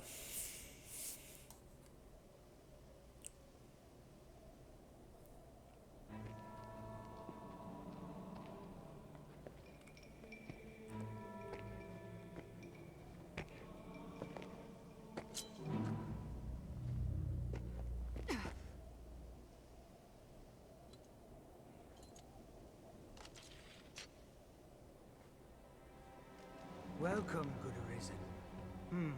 3 days this one. A week, perhaps. A favored game of mine, guessing the lifespan of those who enter these halls. Nothing personal, mind. And rest easy, friend. Threescore guesses here now have yet to hit the mark once. This is the other NPC in the Dark Arisen content. Someone's looking for Barak. me. Then this bit is Barak, I have no idea. An honest mistake, most like. I've been down here half an age, and not once have I known anyone to come calling. He's basically the merchant of the area. He pops up in a few places throughout the game, or throughout the expansion content. You have this new entry here, Rarify. It's basically the blacksmith plus what you would normally have with this other item, this dragon level stuff, the Dragon Forge equipment. So you see here, there's the different levels. There's the red, silver, and gold one. And on the left, you can see what you've achieved so far and what you still have to unlock. Nice thing is, it measures these things from your storage as well, so you don't have to worry too much about running back and forth through the storage to pick up stuff. It'll just go right from your storage inventory, which is a very nice quality of life thing here. I'm not going to upgrade these now because that's my last items from those to upgrade. But you see here, this is a non-Dragon Forged item, the Violet Neck Wrap. So when it has been Dragon Forged, you can actually upgrade to any 3 of the levels at any time with varying gold cost and item cost. But like, say for example, you didn't have the wool cloth, but you did have the miasmite, you could skip level 2 and go straight to level 3. Which is generally what you'd normally be doing anyway. Now, will you have a look? What'll it be then? I forgot to do some more stuff with the skills here, just to make sure I have it. All stuff here. Hey, Space Lion. Thank you very much.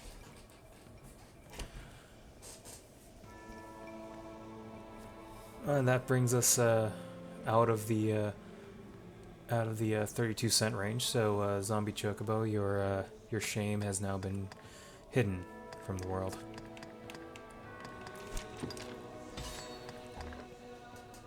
Alright, now I didn't go too much into the skills here because not really a lot to go into.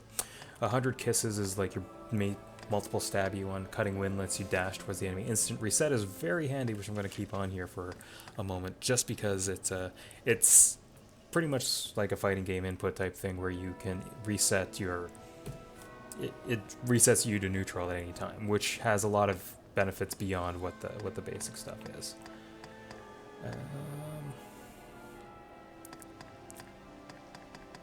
Take Skull Splitter, which is pretty much the way to let the Strider do ridiculous amounts of damage.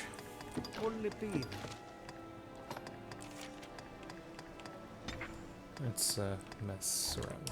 What'll it be? Now, So this is one of our sort of hub areas.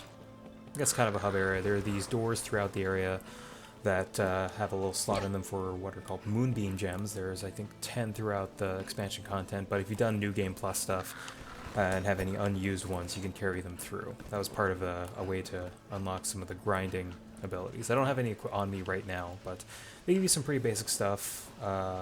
Some good content, good equipment if you don't have access to it otherwise.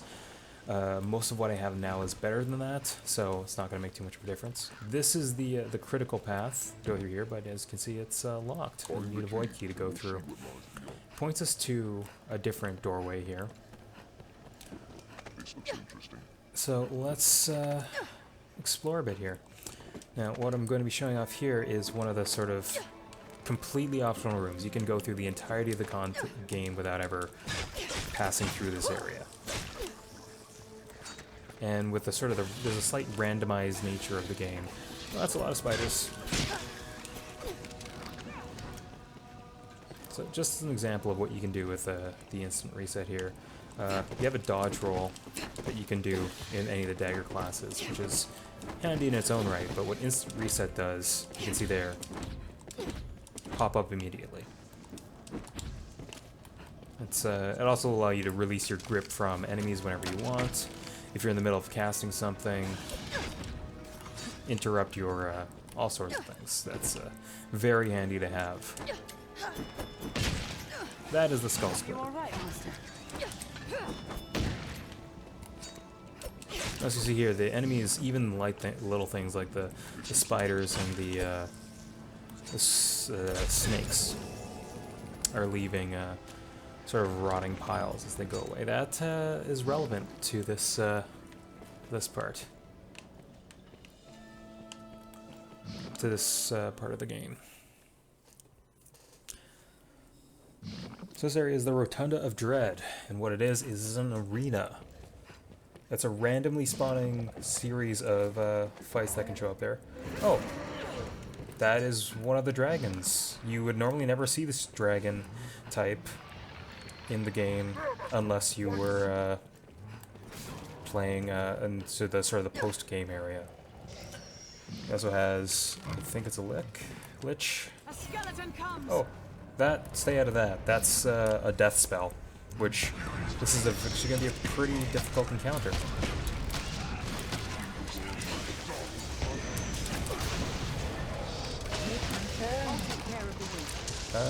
Very important to take care of this guy because you'll be spawning skeletons in throughout the encounter.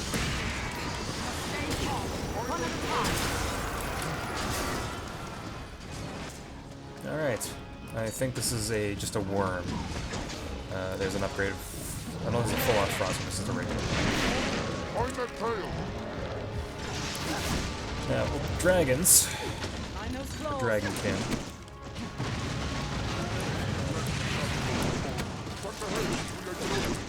There's all sorts of things you can do to take these things out here. Attack their heads, attack their wings. It's probably going to be far too much for me to actually go into detail of all the different things you can do to attack these guys, because they're very in-depth. But when you break a horn, all dragon types do that roar. It will instantly kill any pawn. Fortunately, there's no real penalty to just do that. They come back at half health. And Shaggy's probably going to die because he's in the death spell. Oh, no, he's free. And they broke a horn again, so back on resin duty.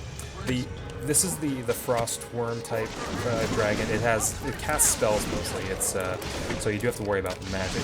You see a little glowy bit on his stomach, which is the heart. Now, if I can get up there. Oh yeah, even though I got hit by that spell, oh, there you go. Even though I got hit by that spell, I can use instant reset to just pop back up to normal. So here he is. 1,000 kisses, stand in place. Oh, he's already dead.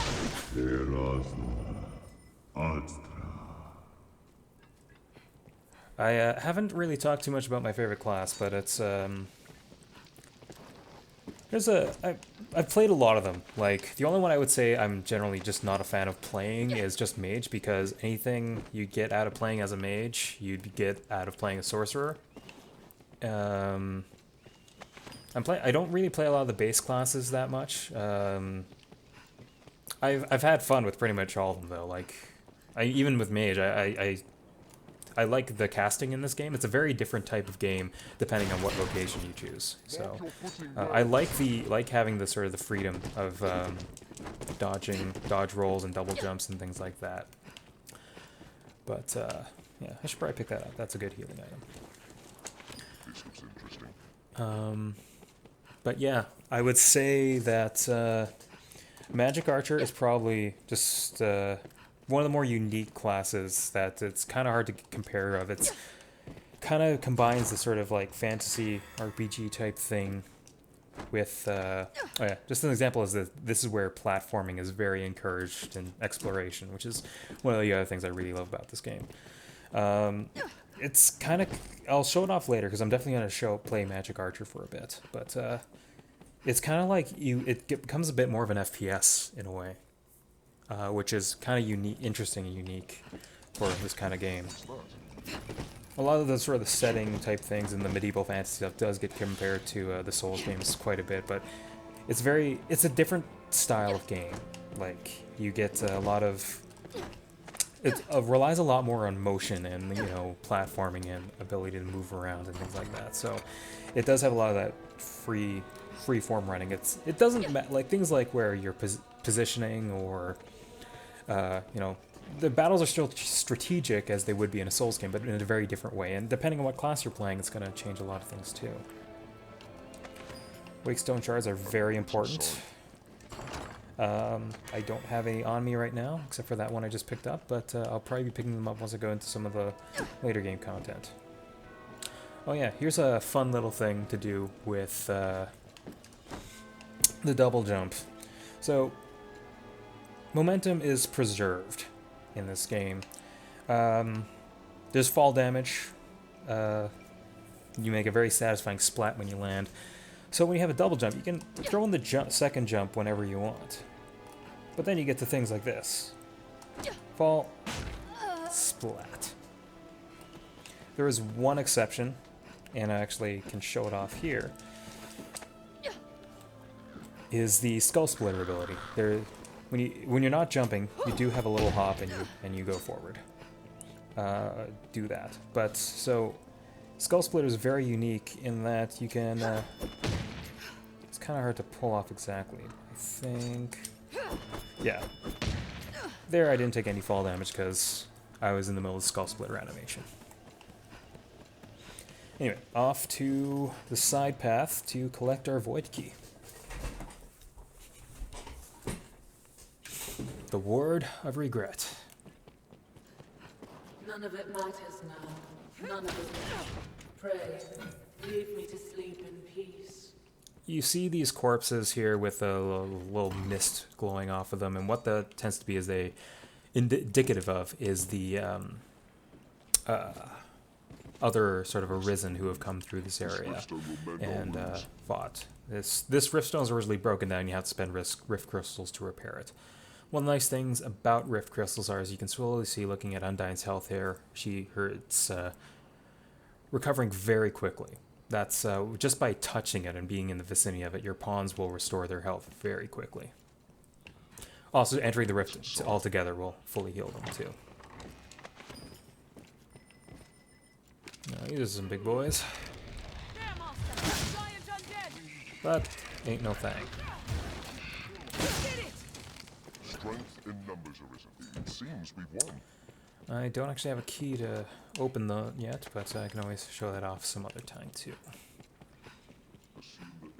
Again, with the whole sort of multiple areas having similar layouts, that you'll see a lot of the same layouts in the game.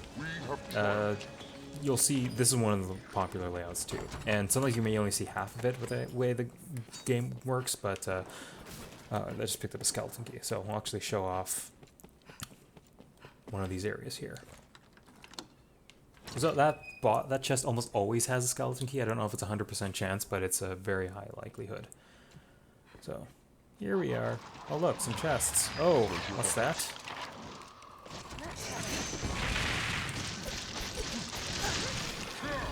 Skeleton sorcerer. Yeah, some skeleton sorcerers on the other side there. That's if you just walk in there in your very first playthrough, it can be very easy to get trapped there. Oh yeah, enemies can be fall into abyssal pits tight like that and instantly die. Room full of spiders.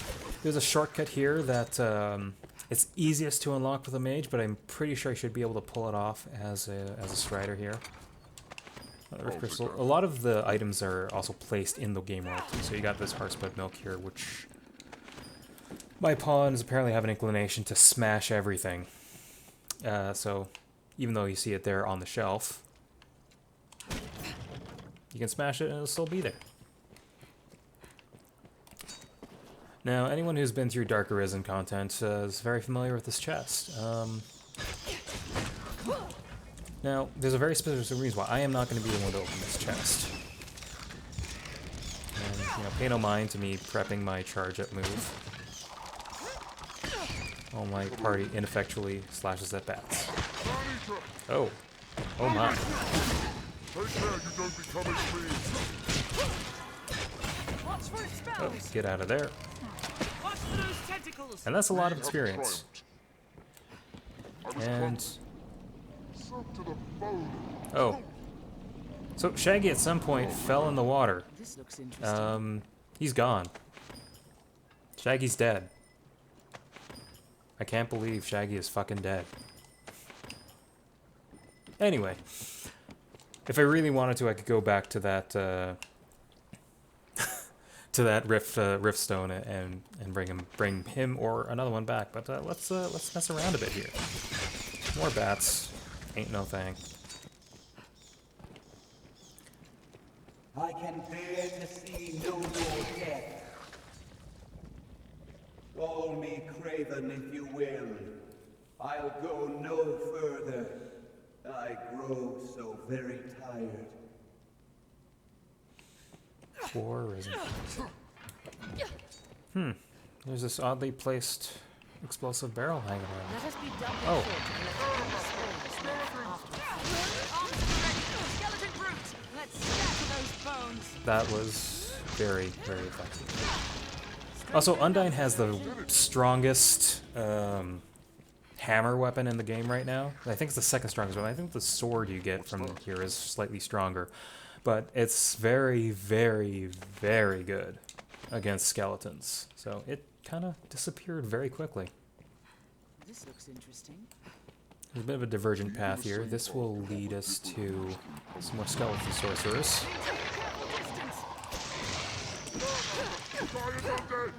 I'll take them. Kick their heads in. Skeleton is skilled indeed.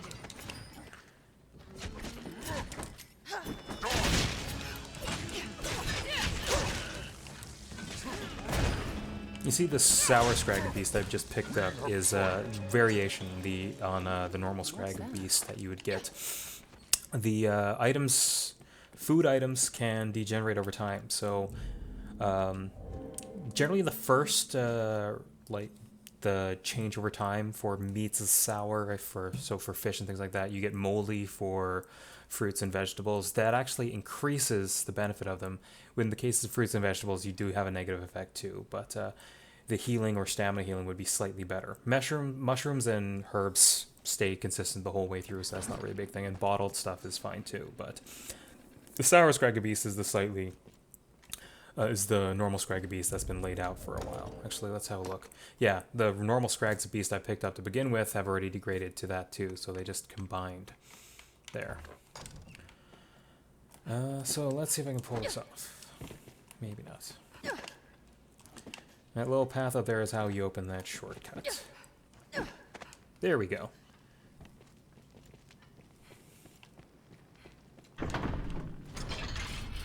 There you go, that opens the path back there. All these rift crystal type things are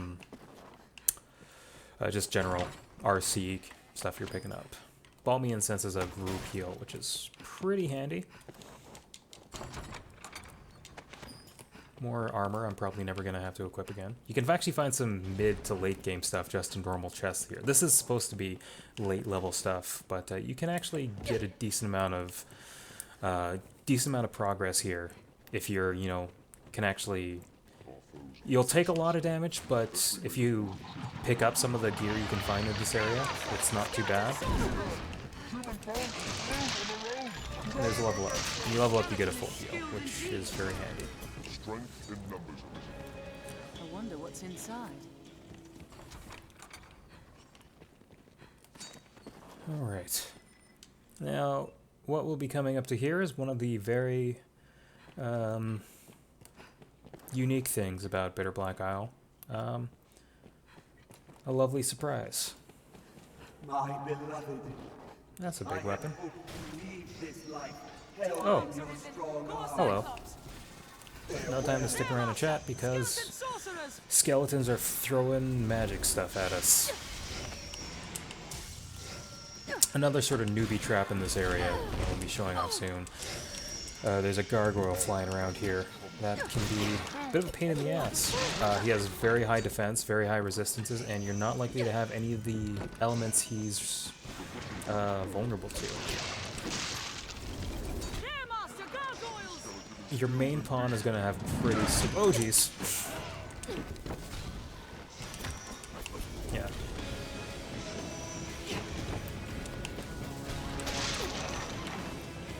And one more mage here.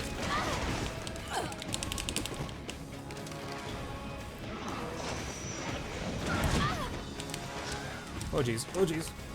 Oh! I did not expect to pull that off. Okay, I'm gonna have to deal with this guy. Yeah, so if I was not level 152 and say just level 10, this guy would be very, very painful to deal with. Is that Scully Mage still there, or did I get him? Oh, there he is.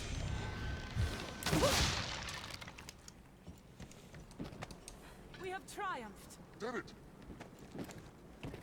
And here we are. Here's our void key.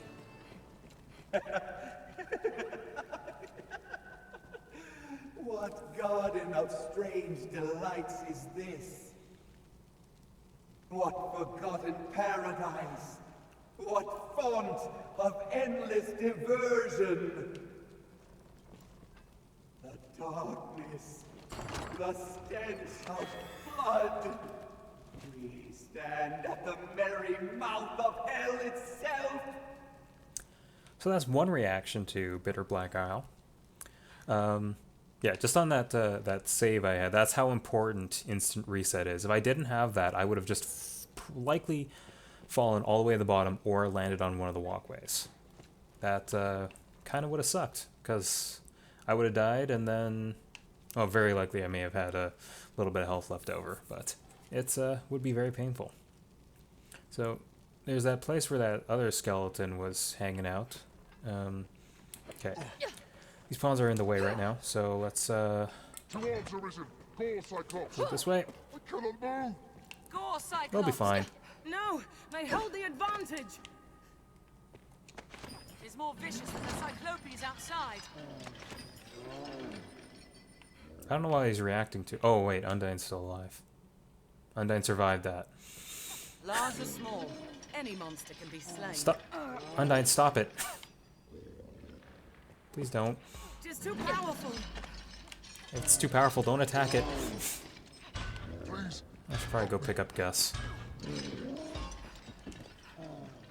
It's more vicious than the Cyclopes outside. Yeah, that's how beefy Undyne is right now. I was able to survive me throwing her off the ledge. Be careful.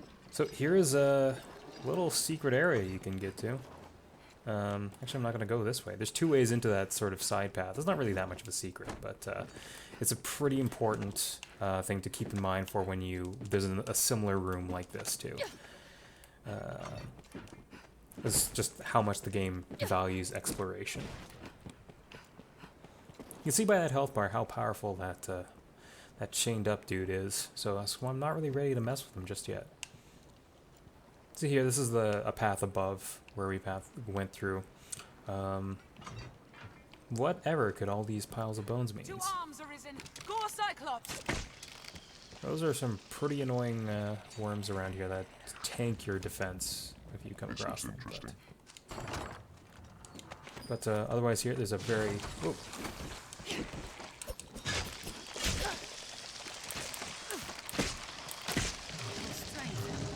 Yeah, that's the status effect we've been hit with is tanks your defense. Some more bitter black items you can pick up here. The novelties are generally things like sometimes you get some good healing items out of them, but they're not too important to the game. Two arms arisen. Go, Cyclops. Now, one thing with the Cyclops I am going to show off. I'm not going to be fighting him just yet. It's I don't really like fighting them. Oh, damn it. Don't really like fighting them as a Strider. I like to have something to attack their elemental weakness on me, so that's usually one of the other classes. But one thing that's nice about this is... oh, there we go.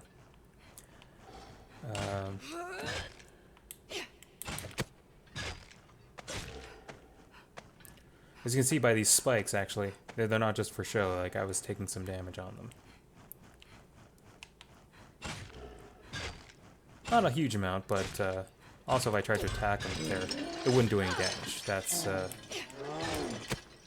it's just it's full-on armor. The only way you can attack him is by attacking specifically skin exposed areas. Now this specific spot I'm sitting on right here, I'm just gonna try and, yeah, the camera's not playing front nice here.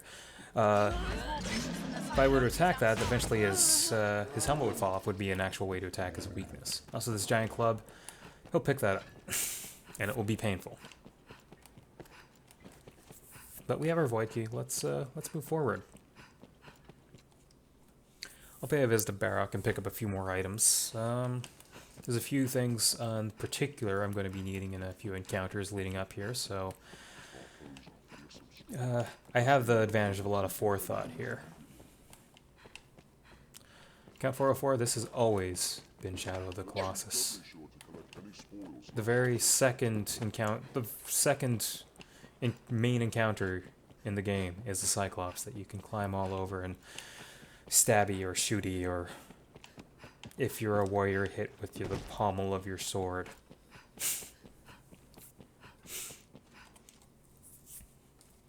That's one of the things I really love about this game. You can climb on pretty much any monster.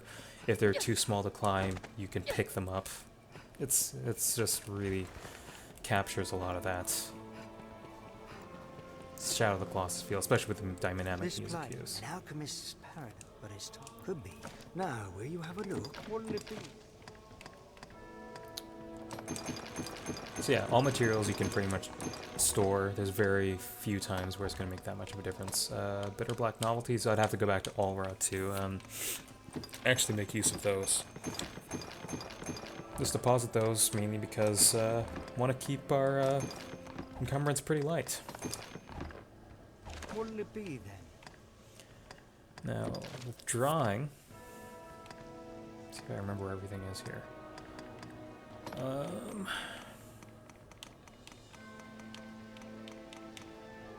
Yeah, some Conqueror's Periods.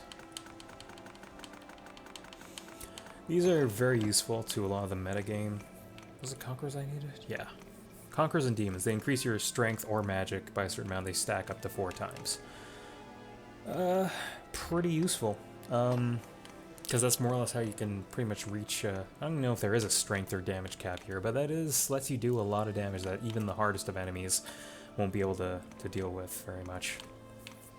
Now, I know there's some statuses coming up soon, so I can remember where they are here. I think with a lot of the icons, they look very similar, so it is easy to get confused here.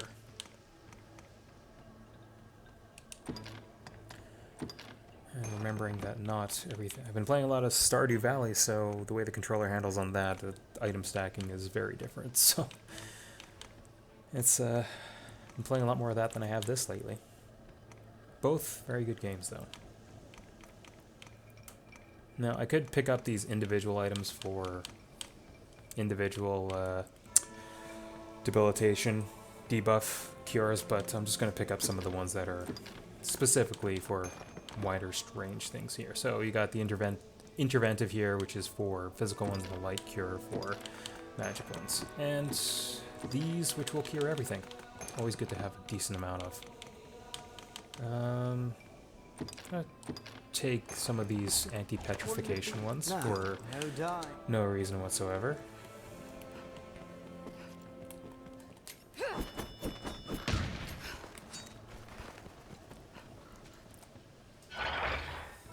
There we go. Our void key lets us continue.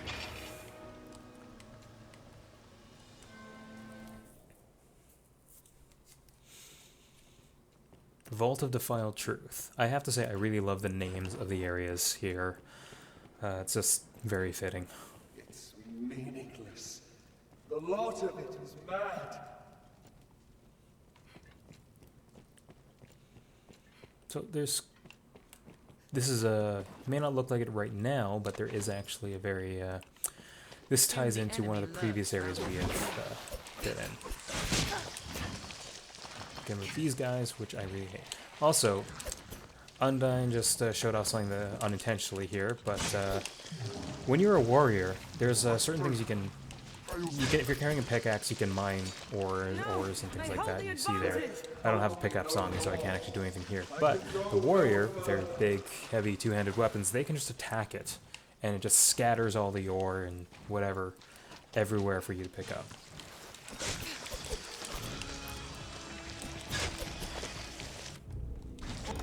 I'm actually gonna heal up a little bit here.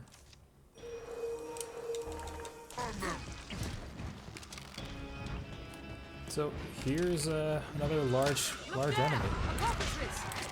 No interruptions. Oh yeah, also human-shaped enemies, things like goblins and other bandits, things like that, they're vulnerable to.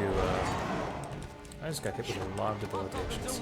You see that the icon with the ball and chain that slows you down a lot. Actually, yeah, you can headshot things with arrows here. It's very satisfying. Yeah, so I got hit with a few statuses here. I'll just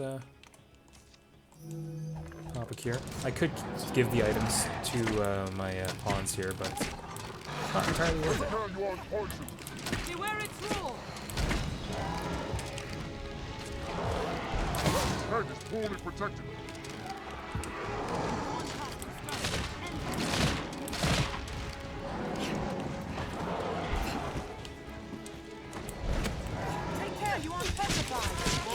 So because I have the 1,000 Kisses skill equipped, it allows me to actually use while I'm grabbed onto an enemy here. So they can also do that to shake you off. It's they realize how fun it is to climb on things, so I don't want to make it too easy for you. Oh jeez. Pretty much all the breath attacks that the cockatrice has are going to be some form of status.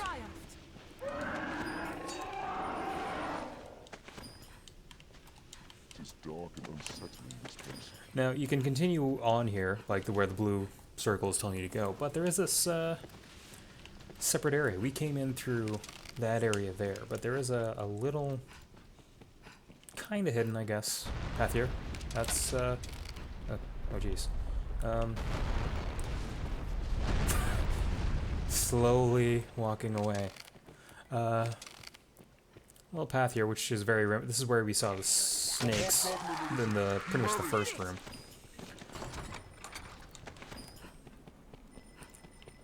And through here, the room here, we have this balcony area. We can, if you're playing as like a purely ranged class, you can do all sorts of things. Especially for a sorcerer, I'll give off a few things you can do to really mess with them there, and just fight from high up.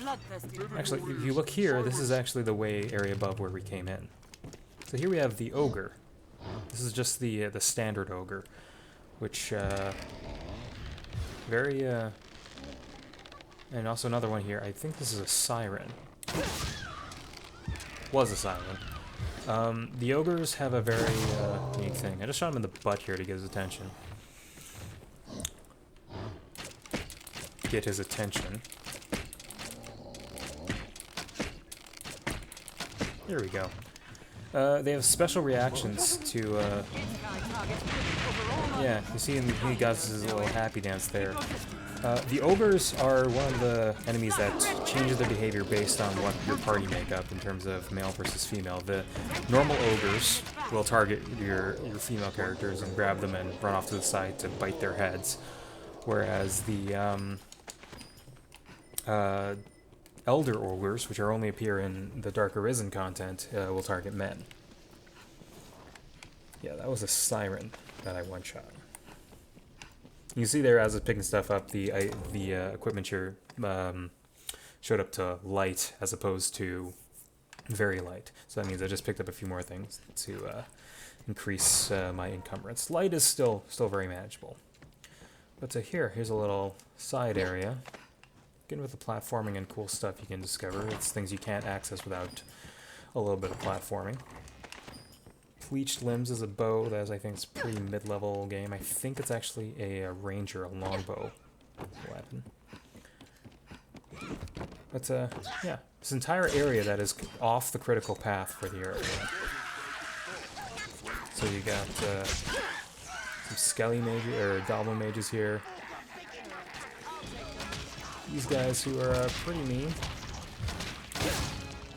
But, not too much of a problem. I just got smashed hard.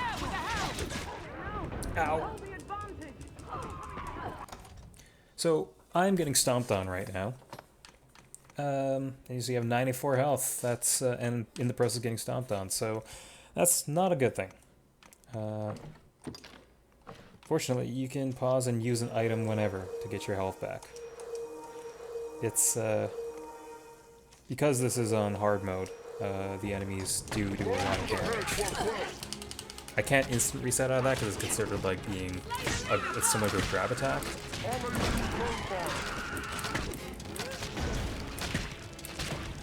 But yeah, those sorts of things you do need your pawn to help you out, or you just need to tank through it. But yeah, you can see how quickly I've been breezing through most of the content so far. But yeah, some of these enemies will hit very, very hard. If it does become too overwhelming, I can always switch it back to normal, and it won't do the restart like it did going into hard mode. But that's I am level 152, which means this is going to be not going to be too challenging. Well, my rustiness will play more of a part there. King Warsh, again, being the very good healing item I already used all mine up. But yeah, on we go.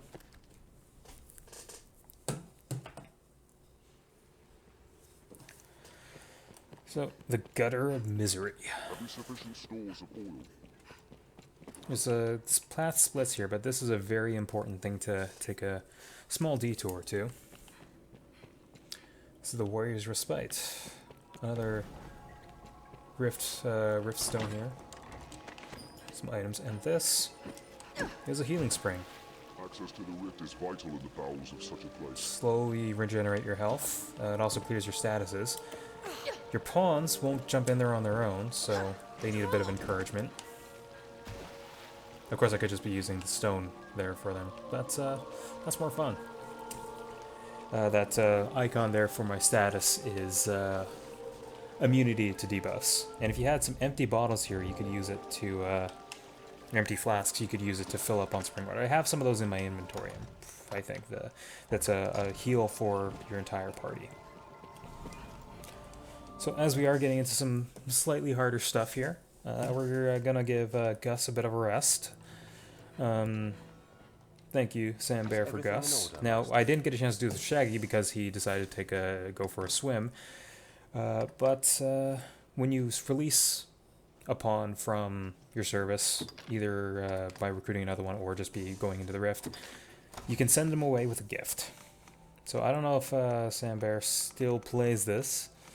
But let's give him an item. Let's give him a Wake Stone.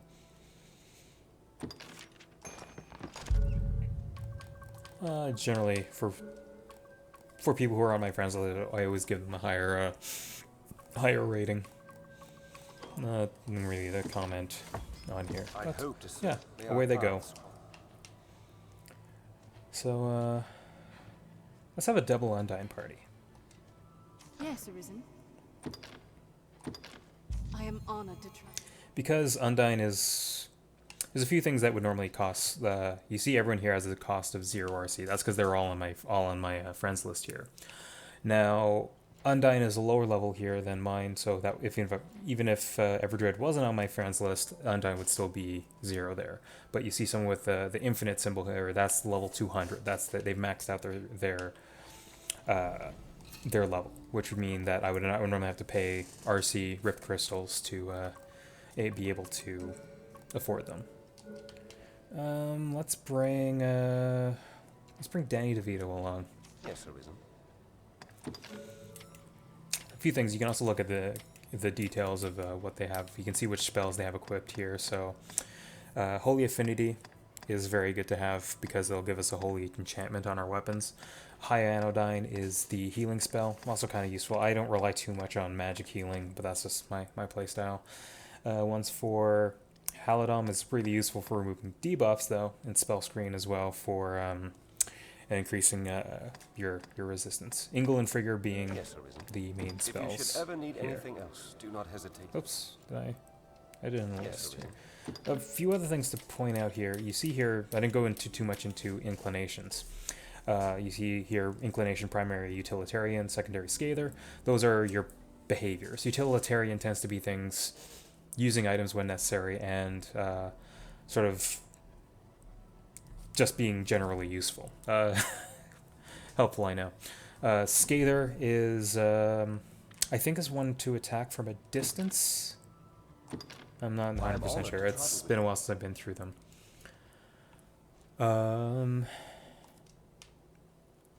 Gus was from another duck feeder. Undyne, Everdred, I don't know, is Everdred and Danny DeVito, or Undyne and Danny DeVito are from other goons, I'm pretty sure. There's when the game came out, Something Awful set up a group and a bunch of people friended each other, so you would be able to get access to these things. Just gonna have a look Is everything here in order, Master? at Undyne's things here. The Scather and Challenger. Challenger means they will try and attack for the large and challenge the larger enemies.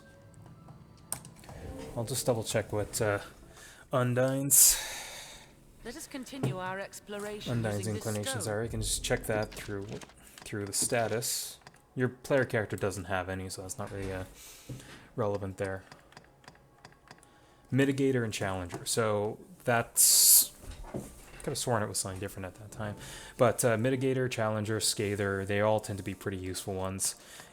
One that's very common you should actually is kind of a bit of a trap with pawn inclinations is Guardian, which it sounds good. It sounds like, I mean, hey, my pawn's gonna stick by and protect me, but they will stand around you and not really do anything. It's not really that useful. Generally, you want one of the ones where they'll go after the enemies. So Scather, Mitigator, Challenger, they're all pretty helpful. And hey, Barak has joined us here. When I was made Arisen, I asked myself just what sort of role it was. And my reaching over the camera there was getting a drink, which I have left next to my open window because I live in Winnipeg, which is still pretty cold. And I don't want to walk all the way to the fridge. From the very start, I'd no interest in chasing after my heart. Useless thing. If eternity was mine to pass as I saw fit, I'd pass it doing what I liked. That was my answer. And what of you? You the type to buy into talk of duty and fate and all that? I've stopped thinking about it, truth be told. Like as not, there is no real answer. Now, will you have a look? I'll see you don't regret it.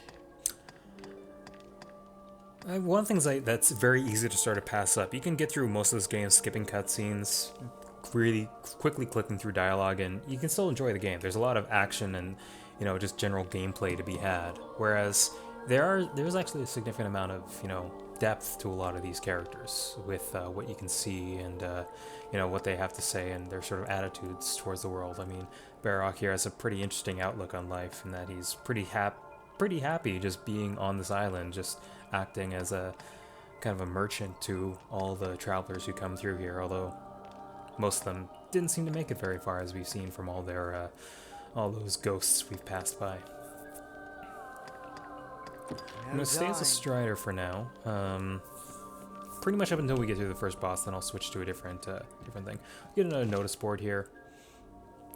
Just some more crystals.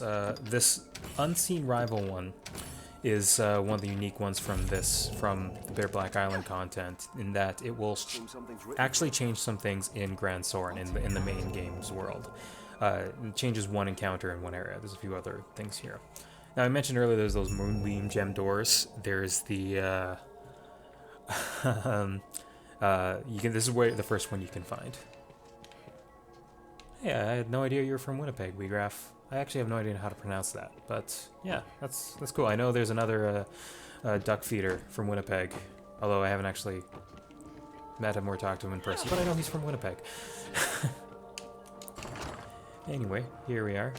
Bitter back novelty. If you're ever short on throw blasts, it's an item you can equip, and it's kind of all written there. Just oh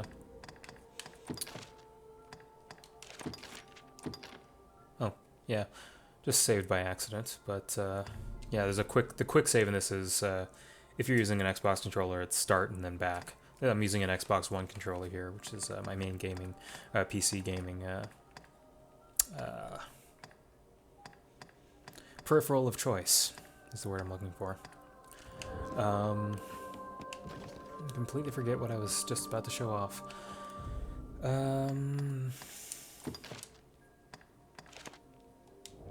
Yeah, I remember. So yeah, in the tools thing here, I got the Godsbane, which I haven't really needed, but I like to have on hand just in case. Jewel of Petrifaction, which allows us to cast a Petrify spell. Liftstone, and there's the ones you get from what would have normally been buying the expansion on the console versions. You get automatically here, which is why the little DL is there. The Eternal Fairy Stone really only has more of its relevance in Grand Soren, but yeah, the Throw Blast. You hold it, you throw it, it blasts.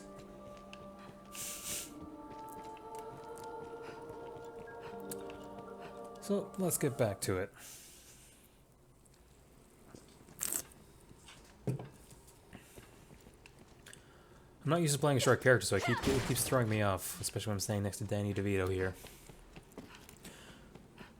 So, on we go. When jumping down a ledge, judge well the distance. That is very good information. I'm passing over a lot of the chests mainly because I don't really need a lot of the contents right now. So, unless there's something specific I'd point out, nothing really absolutely necessary to pick up here. This is a fun little area. It's like, oh, look, here's some chests. Walk all the way here. Oh, leap worms. All sorts of leap worms. Plus, if you had a lantern equipped, as soon as you passed through that area, you'd be drenched, lose it, and then in the dark against these. But since I cranked the brightness up for the stream, it's doesn't really make much of a difference here. And I'm gonna take that Wakestone, Danny DeVito, because I will probably need it more than you. When you have 3 Wakestone shards, it allows you to, it creates a Wakestone that will give you the, This looks interesting. allow you to automatically revive. Or, for very special cases, you can use them on NPCs, which has, Treasure, perhaps? one sort of side quest thing, side quest use. It's pretty much to show you off how to use Wakestones.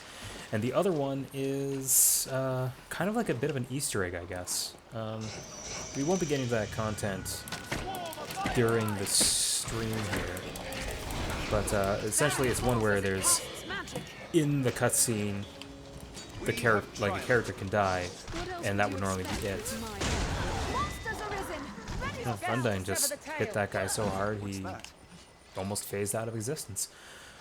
But yeah, you can use a Wakestone on them, and they will, it changes it. Instead of dying, they get imprisoned anyway, and then you can go get them, and then you can pick up some of their unique equipment.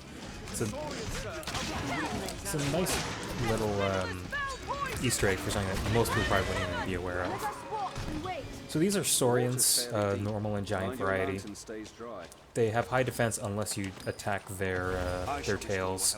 And then they kind of get pretty useless after that. That is the sign of a necrophagous beast. Word I'm mispronouncing. Here we see an Elder Ogre. Ogres are bloodthirsty brute. These ones are... You can see by his health bar, he is much, much stronger than the one we met before.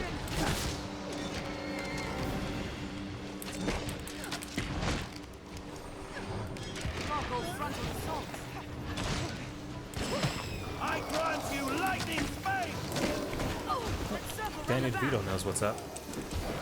He knows this... Oh, wow. Yeah. For some reason, Danny DeVito seems to be, despite being a mage, is the type to climb on monsters.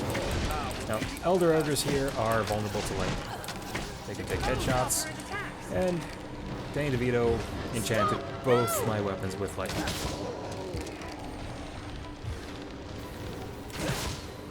Counter after it strikes. Attack men with a special zeal. Lightning! Land thy speed! Well, I'm gonna show off pretty much the way to cheese a lot of enemies here when you're playing as a Strider. Let's see if I can get this using correctly. Use 4 Conqueror's Periapts, makes my attack power much higher. Hope I don't die in the process, but... Ow! So yeah, the Balmy Incense being used here. Actually, it's not a very strong heal, but still useful. So it is guarding right now. It's going to counterattack if any serious attempts are made to attack it. But there, just peeled off 2 health bars on it. Skull Splitter with Conqueror's Periapts and just general damage of things will shred, absolutely shred you off. Yeah. I'll take that. Ain't no thing. This looks interesting. Anytime. More Saurians. Avoid the venom they spew! It was a fine scrap, if I may say so myself. We're coming up on the first sort of major boss on the critical path here that you have to fight. Now there's a few ways to fight it. Being a Strider does pretty much give me options for really any of the methods to fight them. I'll take that. Lost in quiet oblivion.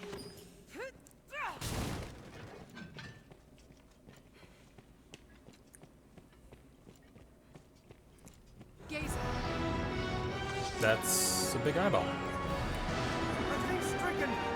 So this is very handy. You can just hide behind a pillar to avoid being hit by whatever his eye beams are. You see he has a bunch of tentacles coming out of his face.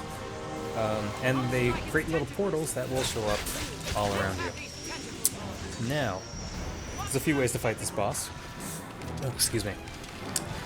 What you'd normally be doing as a melee character is trying to, like, take down as many of these tentacles as you can to the point where they've all destroyed, and then he spawns a new one and he does a special attack, which I'll show off as well. But for the second way is just by shooting his eyeball, which you can only do as a ranged class.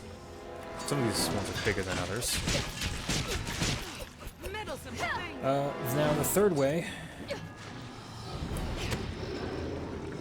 is to jump on his big fat eyeball and slash away.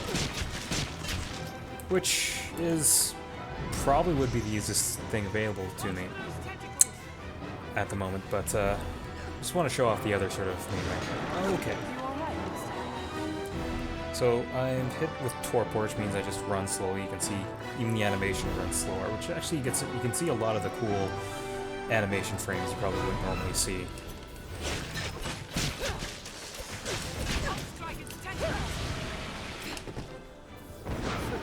The really, really big tentacles will have that little thing they're showing off before it pops up. So basically you have this little sort of circular path here. Clockwise goes down, counterclockwise goes up. So it's more generally if he has a very special attack. If you're hanging out in the bottom area, he just, I guess, lets out a massive fart and fills the lower area with like just a gas that damages you over time.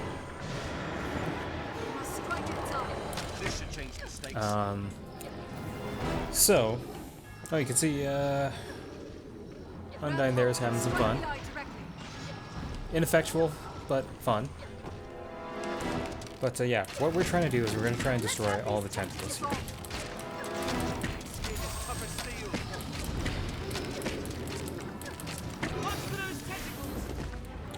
that's all of them yet. When all the tentacles are done, he's gonna cast a spell that kind of just shoots all his tentacles back out, and he reassembles in a way, in a sense. Yeah, you can see some of the tentacles coming back. Now, when he does this, he also prompts this very special, powerful attack, giant magic cannon, which these things are creating here. What you want to do, you want to destroy these as quickly as possible. If he casts it, it will probably kill you. That's a very damaging attack. But instead, this happens, where you get this. What normally you can attack the magic cannon instead, and now it lets you shoot out all the little magic bits in a very, very quick finish. And that's the first boss, Gazer.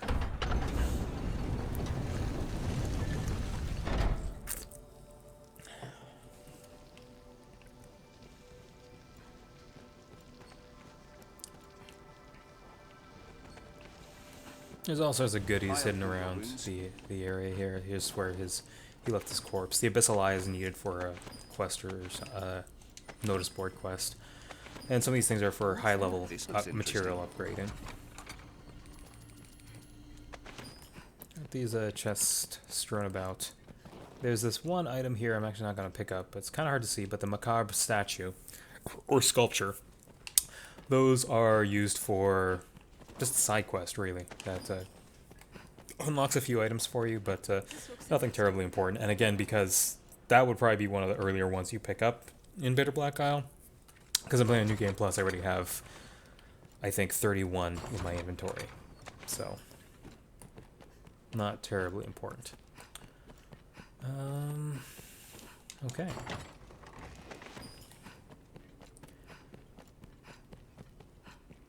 So, on to the next area. This is another sort of rest area with another added bonus. The Corridor of Emptiness.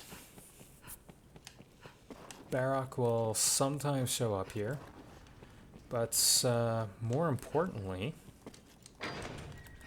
big ass rats, and even more importantly than the rats is this, the stone slab that will actually put something on the Monument of Remembrance. And there's also this, which will take you all the way back to the entrance with a shortcut, so you can start pretty much start Bitter Black Isle again anytime, all the way from the Corridor of Emptiness. This is some of the little bits of platforming you might see, which I seem to do on compulsion. And the notice board here is updated as well because 'tis slow work, but I've been endeavoring to remember more about myself. It seems I, too, was one linked to the worm by fate. In my questing, I came to this place, yet the will of some other entity took hold of me and bound me here. The words I spoke begging your aid were not mine, but theirs. Beyond that is still a haze. Yeah.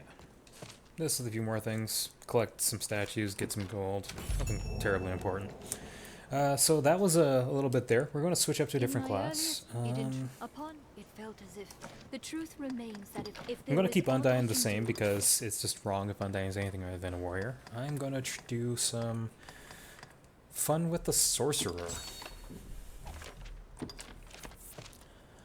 Let's see here. I have a few more options here. I think the Sanguine Stalk is my best. Yeah.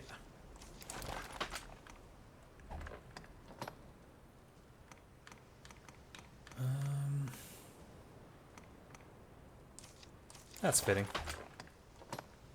I'll keep that, but you can see here, although I'd had the trophy jacket equipped, I can't use it as a sorcerer.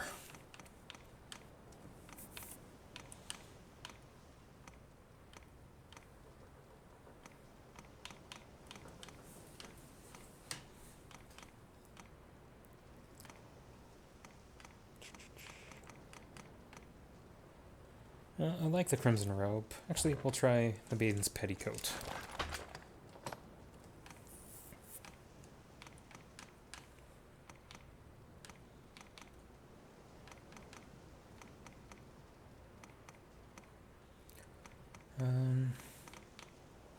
Gleaming bangles.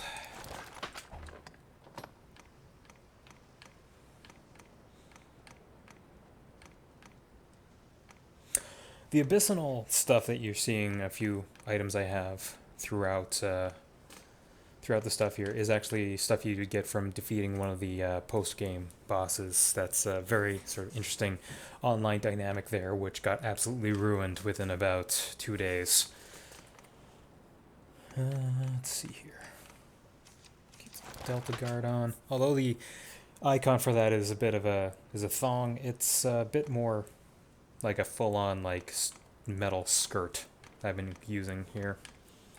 There is actual a silk thong though that you can get, which is interesting to say the least. Sorry, fashion's dogma is very important to me. Keep the farewell cloak. And time for some fun with sorcerers. I can find the things here.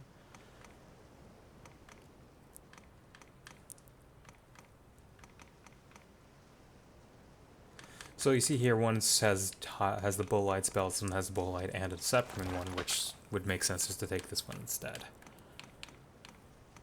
Huh. Thought. Could have sworn I had another one here.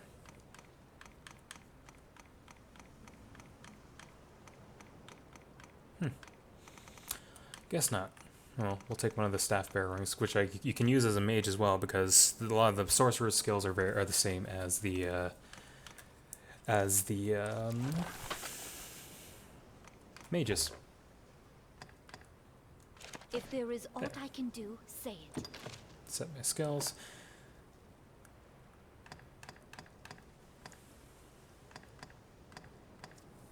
So we have some new skills, some new spells to play with.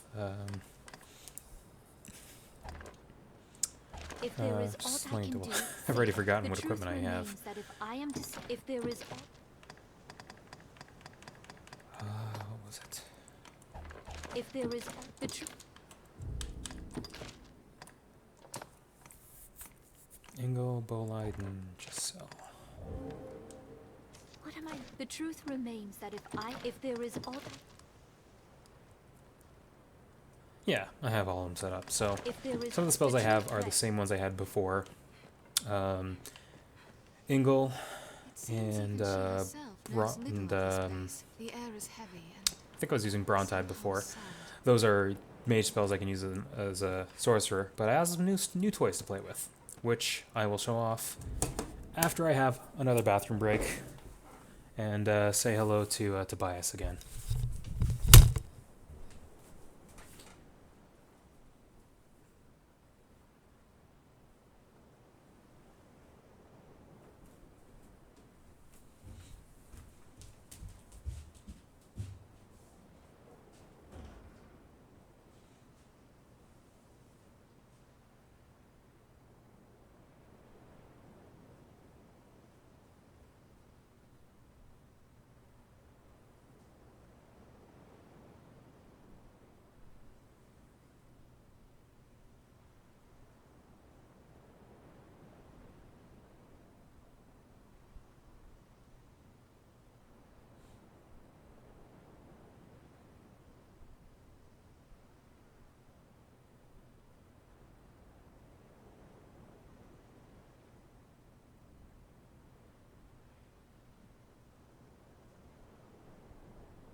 Yeah, for those who missed it earlier, that's Tobias Sharkfist.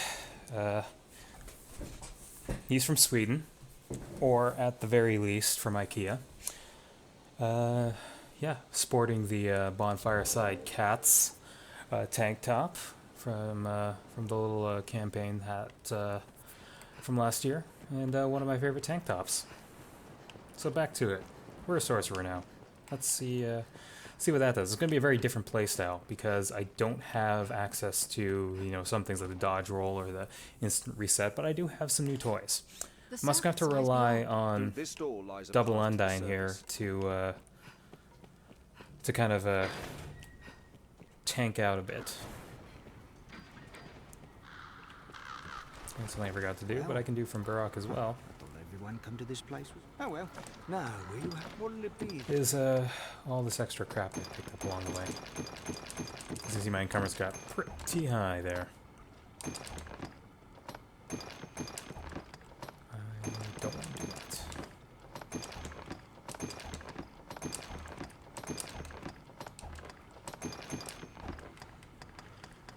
What'll it be then? What I will do here is I will start taking out some of the wake stones just in case I need them.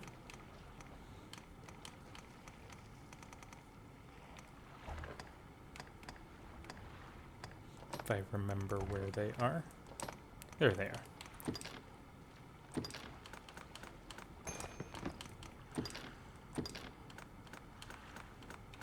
Let's take all the shards here. What'll it be then? Now, will you have a look? No. It's taking up so much space. Now, will you have what'll it be? Yeah, I'm still pretty heavy. Don't know what's causing all that.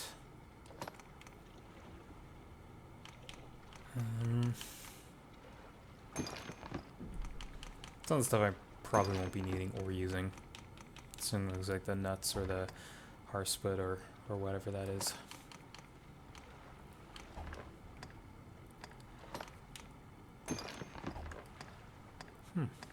Something is really weighing me down. I'm not entirely sure what it is.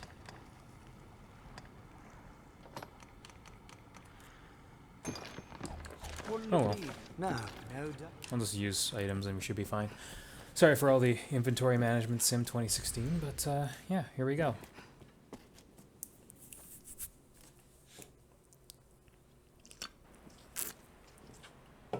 Fortress of Remembrance. My greatest regret is that I will not see my homeland rebuilt. Forgive me, So, ahead, sir. Banshee! you see a few enemies down there. There's a Banshee that's on the ground there. You can see it crying like the witch down there, which is kind of hard to see. But we're going to show off one of our new toys. This is a Maelstrom. Takes a very long time to cast. No interruptions. And that was just the first level. Now a second one to charge it.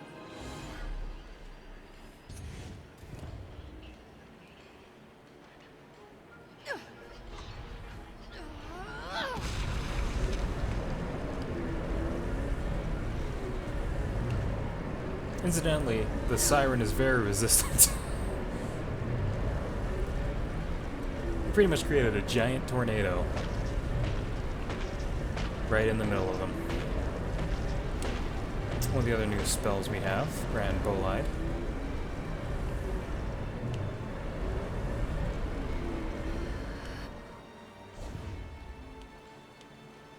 This one, you can't target it because it tends to focus directly in on the player. But since I have the ring, it's letting me charge up a third level of it.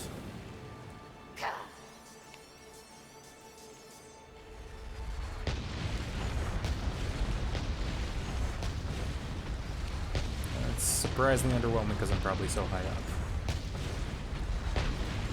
Oh! Well, so much for the siren. Or Banshee. We have triumphed.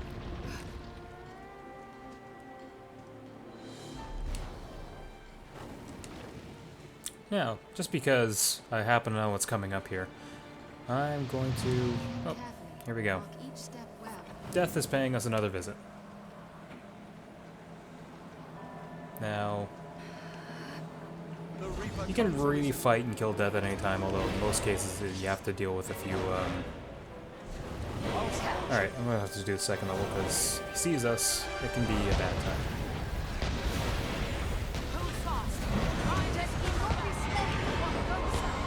That blue lady does puts whatever is sort of in its view to sleep.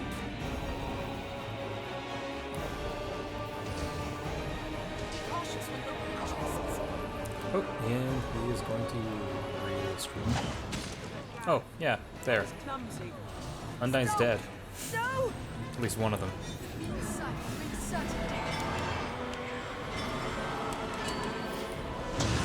The main way to deal with death is to just try and deal as much damage as you can and hope that he'll either teleport or disappear. You can only do a certain amount of damage to him before he disappears, but his health remains consistent through a portion. Yeah, so I'm down to 1 Undyne. That's how bad his scythe can be. We're meeting a few new enemies here. Oh.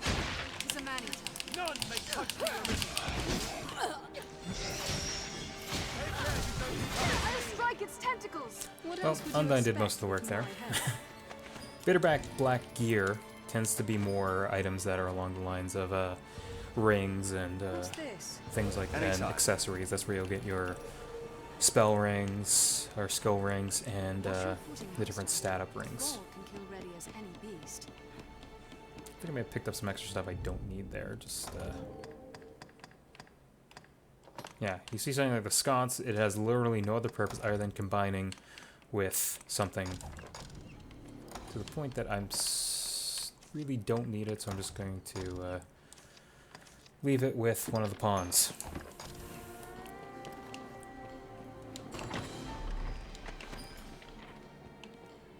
Another giant skeleton.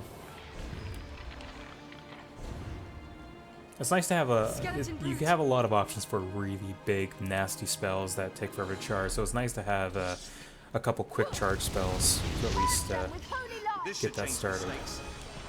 But they really like me right now. Fire strike with sacred magic.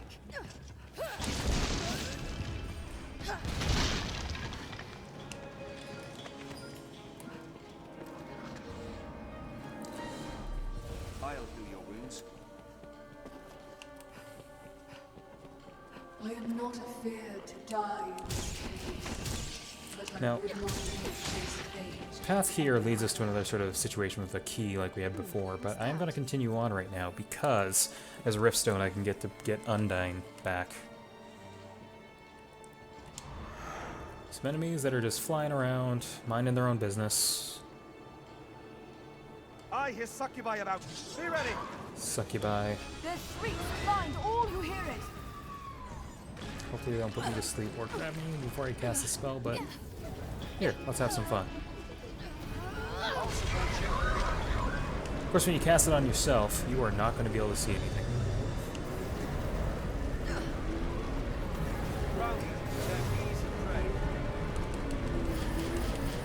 Oh yeah, they're just getting tossed into the air there.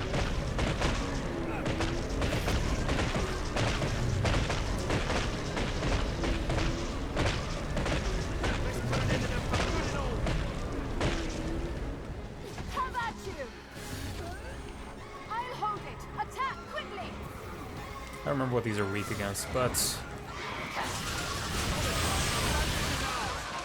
the Ice Spike makes short work of them regardless. Stay vigilant. Places unremarkable at glance may hold more.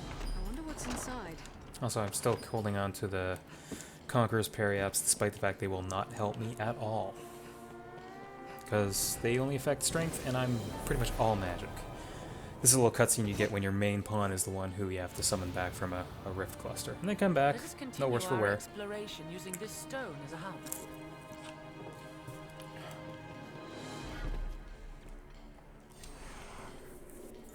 The holes are narrow, and their twists and turns confounding. Don't know if you heard that, but that was my phone telling me that Final Fantasy Record Keeper has updated.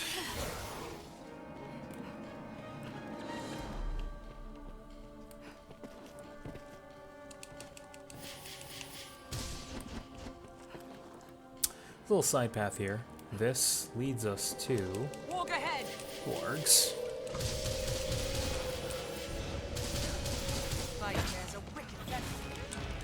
Oh yeah, the sorcerer has something a bit different. Instead of swinging their staff, they just zap with their bare hands. We have triumphed. You still have the same staff ability when you charge it, which gives you the floating orbs. And same with the standard ones. But one nice thing is if you do their jumping heavy attack, you do a little hop zap.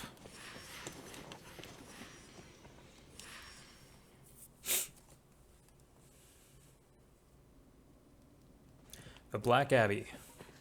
This is the other arena type area, similar to the previous one. This one is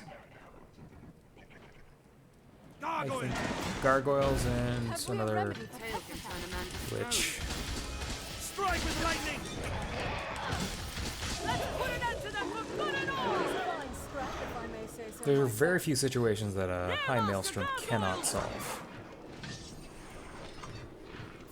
Generally, since he's out of the way, not causing too much of an issue.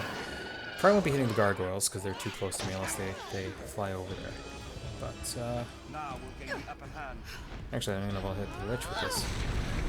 Not sure if it's a lich or a white or. Oh, I would absolutely recommend this game. It's despite the fact it came out earlier this year, it is a very. It really, like, it satisfies different play styles you might want to try. Like mages, fighters, and rangers all play with completely different styles. And with 9 classes, some of them play a little similarly, but for the most part, it's 9 different ways to play this game. And there's a lot of content to see and explore. It's all around a pretty solid choice. Highly recommend it.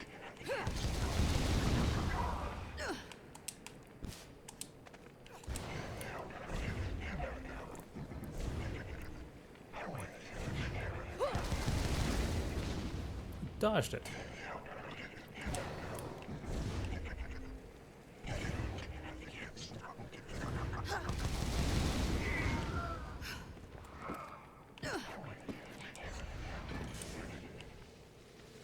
I'm pretty sure those are magic mine type things that are down there, which would be very, very harmful to walk into.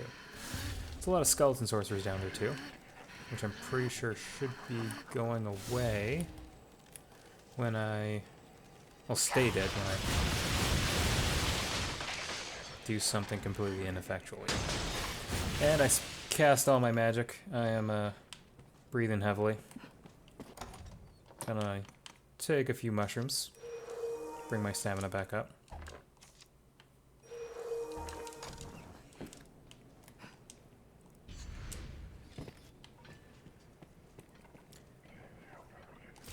Bring out the Brontide here. Haven't used that in a bit. Oh yeah, forgot it dissipates when you jump. But we'll get right into the thick of things here.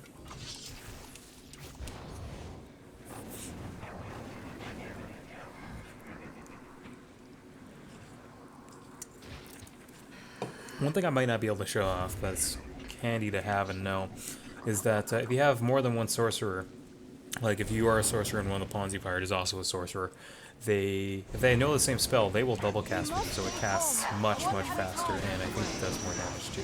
It still casts 2 spells, but it does take into account that it's like 2 people casting it, and it casts much, much faster.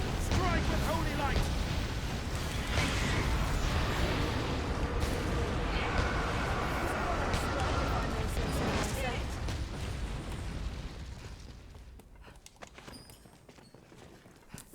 So yeah, that's the, there's all sorts of different encounters that can show up in both this one and the Rotunda of Dread.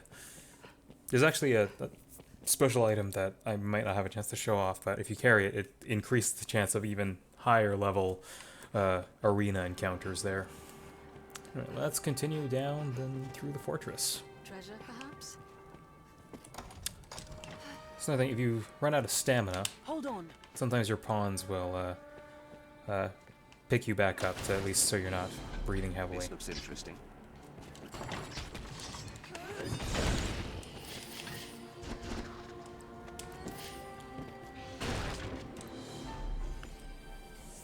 Just let my stamina recover a bit here. Get my magic balls going. And here's a new enemy, the Eliminator. It's pretty much a Minotaur, but it's actually just a dude in a helmet. Magic will avail.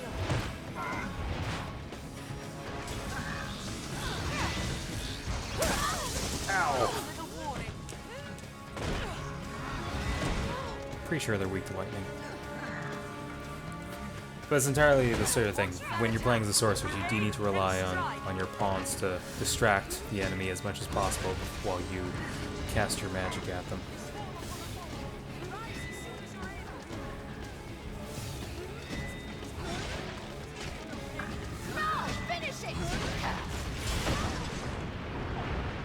Ow.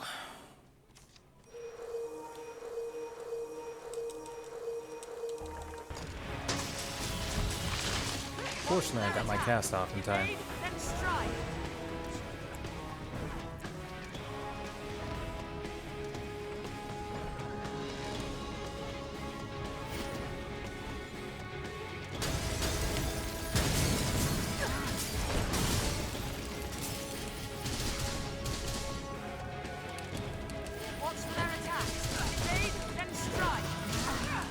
There we go. Strength in numbers, Elizabeth. What's that? I'll heal your wounds. Well, and then to point out that there are these windows all the way up and down that do lead to sort of little side paths, or in some cases a very quick way down the tower.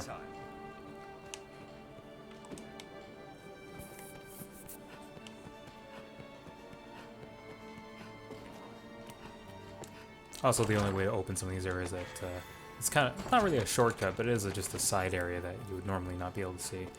This you can't open unless you destroy the wood. So here we are. And it's another barred gate, so we are going to have to backtrack a bit. Another void key.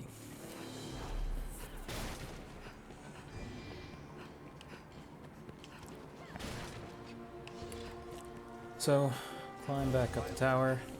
Just try and speed through this so we can drop as much of this content as possible. Got another hour in my slot, so we will see how much we can get through. This goes all the way back up to the top where we had that side path. Very unique looking area that we'll see, but also another some very, I think that's the only place these enemies will show up. So, yeah. On we go. The Pilgrim's Gambit, or Gauntlet. They're both cool sounding names. We have Pyrosaurians, who are like the Saurians we met before, but on fire. So part of the special abilities you can, or things you can do to enemies, things like cut off the Saurians' tails or things like that. If you cast an ice magic on these guys, they will die. But if you use something a bit less powerful, they will extinguish, which means normally you can't even attack these guys in melee without them just doing contact damage to you.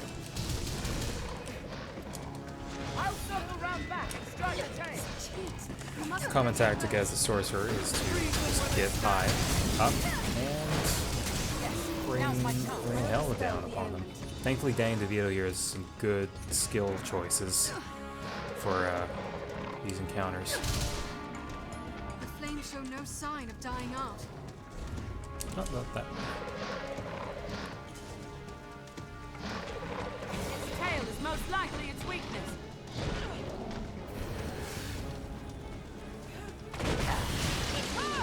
Get it!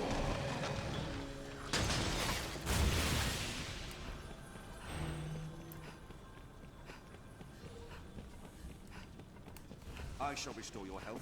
Hold on. Treasure, perhaps? A million spiders.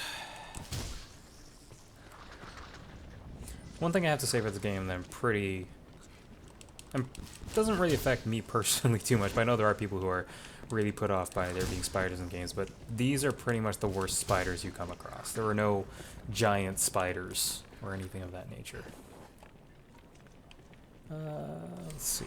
I'm just gonna get this holy affinity going. Give myself some magic attack.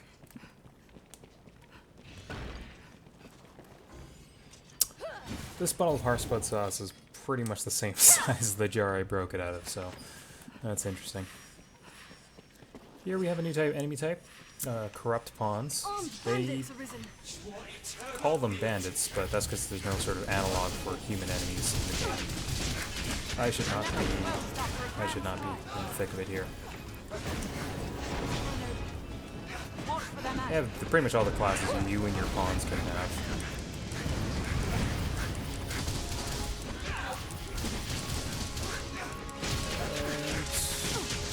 He is 1,000 kissing me to death.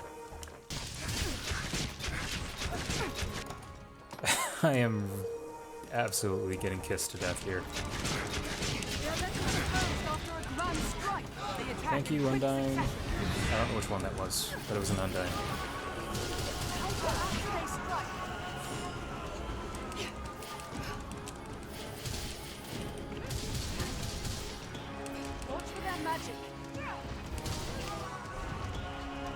Now, if I planned through this correctly, I would have just stood on the sideline, maybe stood on that balcony above and thrown down a maelstrom. Try and do things that way. But sometimes you won't have that choice. Here's our other void key. I will let them finish talking as soon as I heal up a little bit. I'll support you. Counter us this strike. There's no way we could have lost to that. They're left exposed after a grand strike. Here we are, another necrophagous beast, the Cursed Dragon. This is week 2, Holy and Fire, I believe, but I really hope I can pull this off. One of the unique things about the dragons, pretty much all the dragons you come across in the game, spoiler alert, there are a lot of dragons in this game. Only the main character, oh, that's not good. Only the main character can land the killing blow. I forgot to save there too.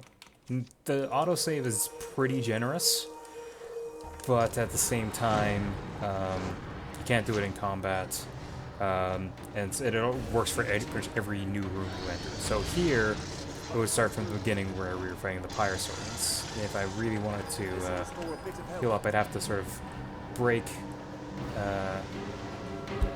aggro from them, and then re-enter the area.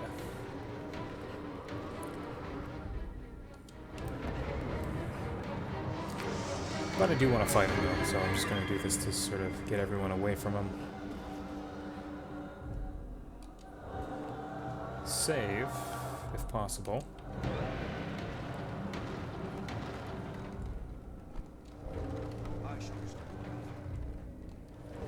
The reason I'm pausing is so I can see this prompt to save. You see that at the bottom it says back to save, which is for the quick save. If that's not available, there we go. That's how you can know to if it's a generally safe area.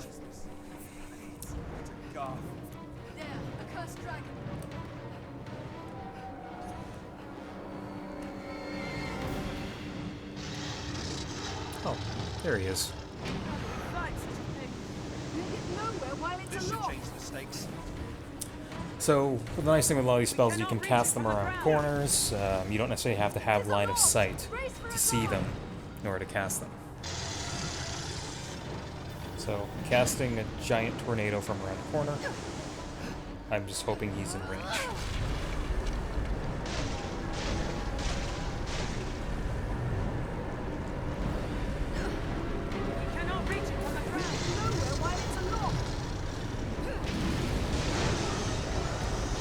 Pretty easy with the Angle spell. The fireball will pretty much instantly knock him down when he's flying. And when you're attacking Cursed Dragon from high up, it goes into a pretty repetitive state of flight and then trying to hit you with a fireball.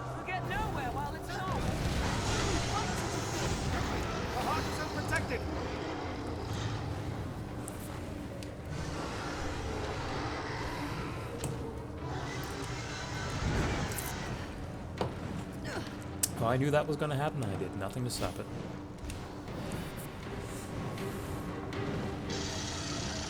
I just hope this pillar is enough to block any breath attacks that they have. Oh yeah, that's the other effect that it has when the Cursed Dragon attacks you. All your decomposable healing items will start will go down a level.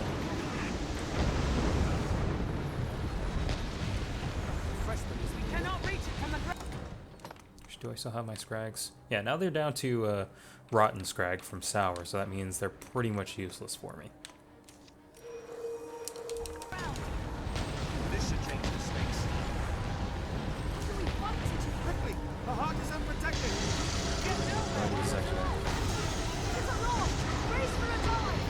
I grant you sacred radiance!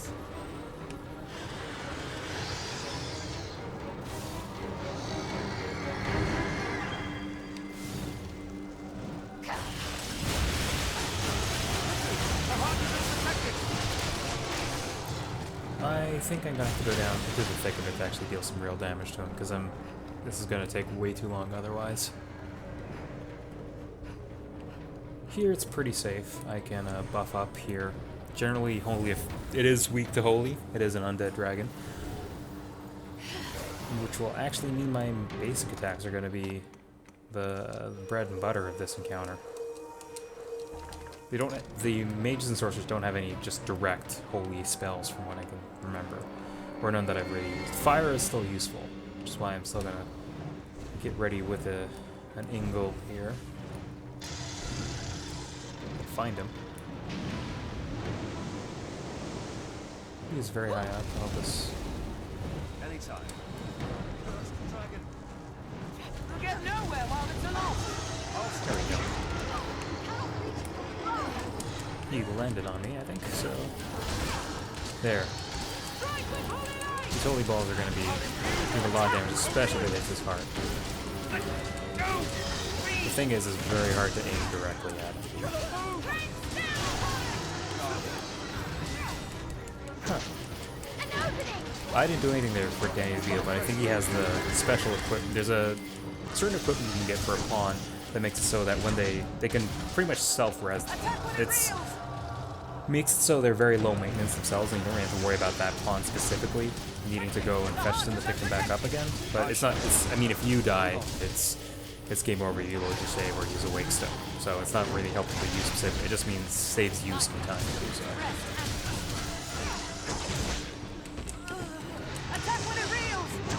Oh wow.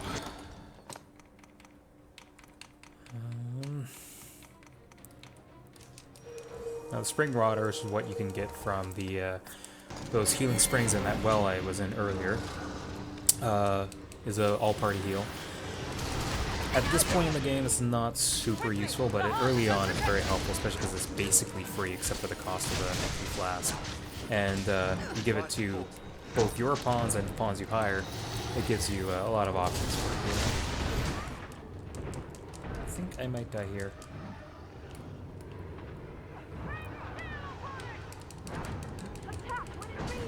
Oh jeez. Oh. Save me, Danny DeVito.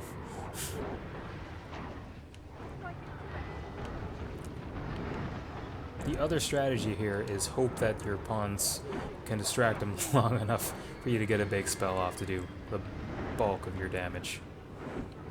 What I have, Bolide would probably, the giant meteor shot would probably do the most damage to him, but it's also the least reliable.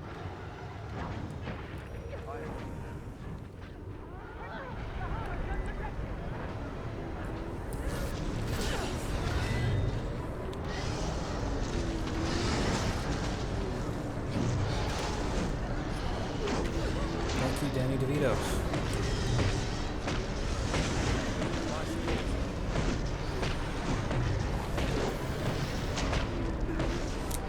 This was actually feeling like it might take a while, so in order to show off a bit more content, I'm thinking I might actually,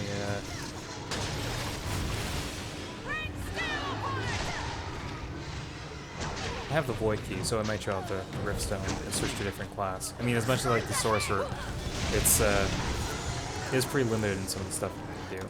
So, one thing you can do anywhere in Bitter Black Isle is the lift stones I had. They will take you back to where Ulra was hanging out. Attack when it reels! As soon as I catch my breath.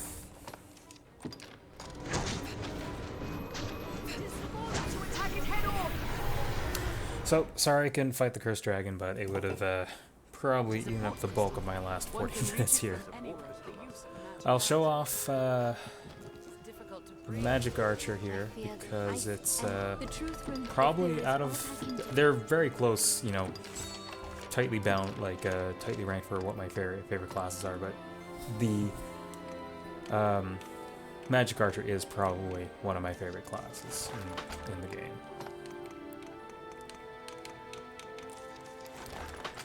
Go back to our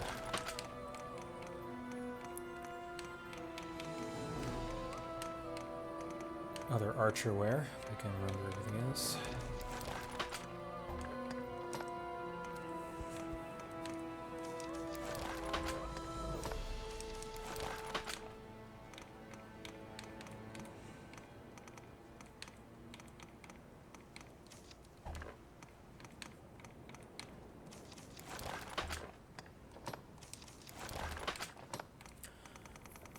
I'm actually not sure if I have the Magic Archer.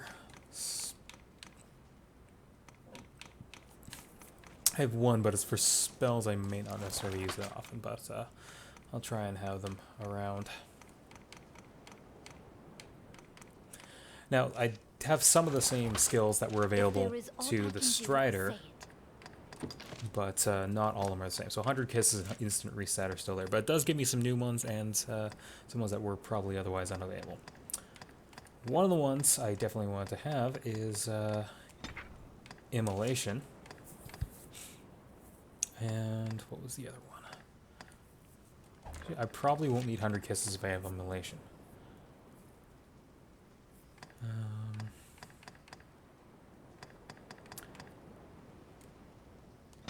Take a Grand Ascension because that's an action. Oh yeah, Magic Archers can also equip staves, but you will probably never really need it.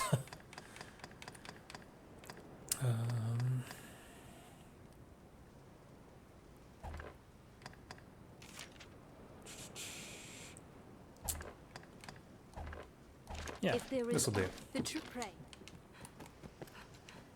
So, since I did that, I have to go all the way back through the shortcut to find my way there. And, Mind the edge, Master. hope I'm not forgetting anything. I'm forgetting something.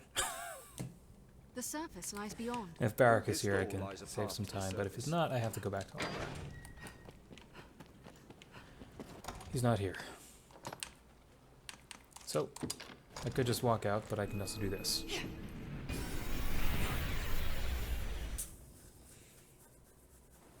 What I forgot was to give myself a magic bow.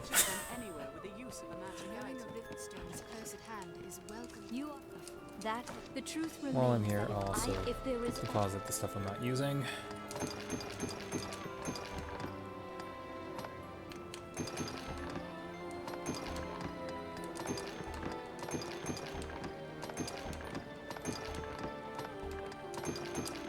If there is aught I can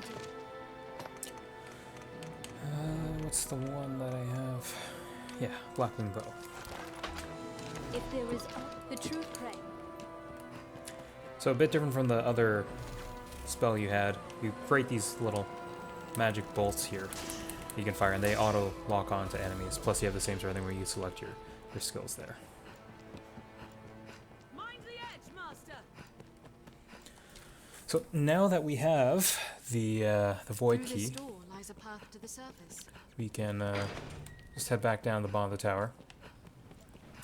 This time death won't show up because he scripted the first time to show up the first time you enter the area, but he won't always show up subsequent times. And yeah, still quick enough. The enemies respawn fairly quickly, I think. Tread carefully. I think even just a couple of hours, like in-game hours, for them to respawn. So I don't think that it's been that long. Plus, I mean, if you get into the like in the resting bench, it does speed along the clock a little bit. But I sadly don't have the same option to do my quick descent. So I'm not sure if that's Stay vigilant. Places unremarkable at glance may hold more. Although there is something to be said for... I have a few wake stones in my inventory now. So one of the things that helps with is if you do, or just have enough health to tank the fall. I'll let Danny DeVito heal me up. Leave it to me.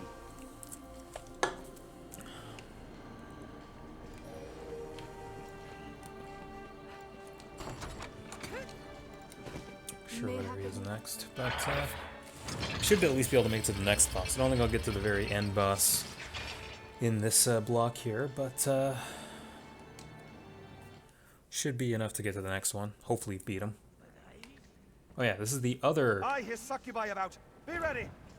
area that's very similar to the first tower we had. The Tower of Treason's Repaid, which is again a very fantastic name. Everything is going wrong there. Wow. Wow. And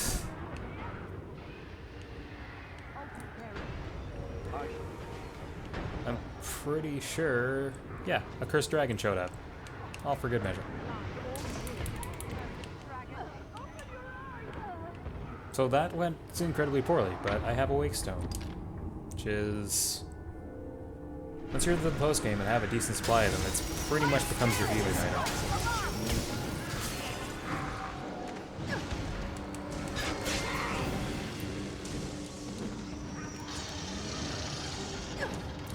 There's a normal, or not a normal, but a gore cyclops down there, which is the same type of cyclops that's tied up, but not nearly as big. Also not tied up.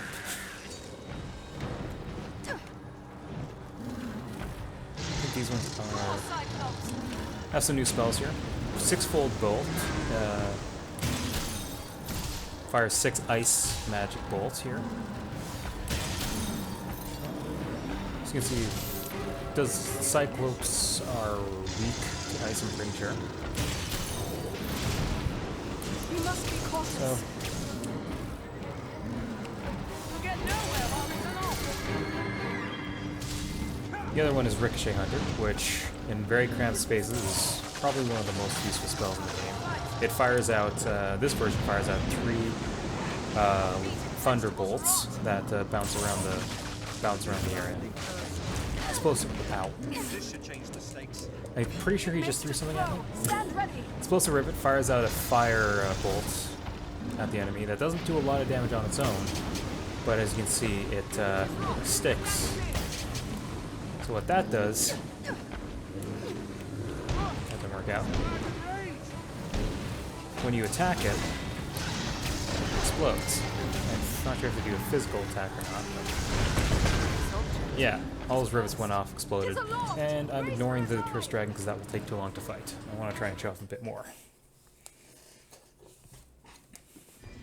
Forsaken Cathedral. We're going to come up onto a new enemy type here. This is the Poison Undead.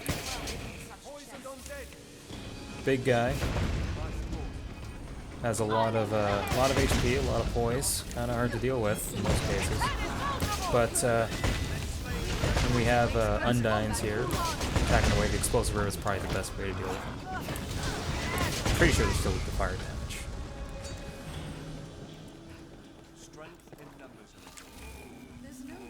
Just regular undeads, we'll just try and show. This is a cramped area, so Ricochet Hunter will be a lot more useful.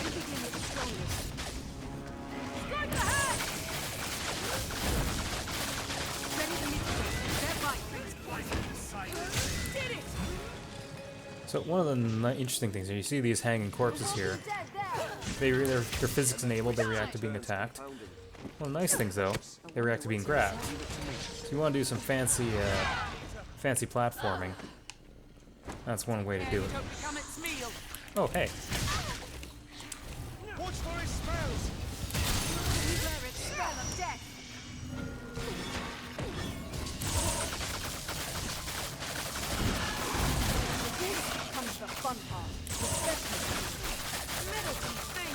Those mimics are called man-eaters, by the way. If you don't kill them fast enough, they will disappear. And they just go back into their chest and, yeah, disappear. What time are we at? Got about another half hour, 25 minutes. I think it's Crow who's next. But I'm sure someone will correct me in chat for that. Here we have the Silver Knight and the Gold Knight. They are equivalent of a fighter and a magic or a mystic knight. They kind of work in pairs, and they can revive one another. Again, cramped space, Ricochet Hunter. And they don't explode into loot and gore until after you've killed both of them, just because they can potentially revive each other. Anytime.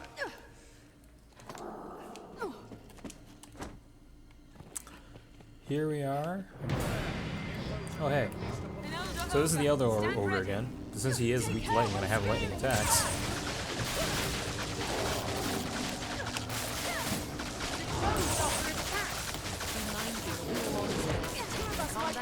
That didn't work out.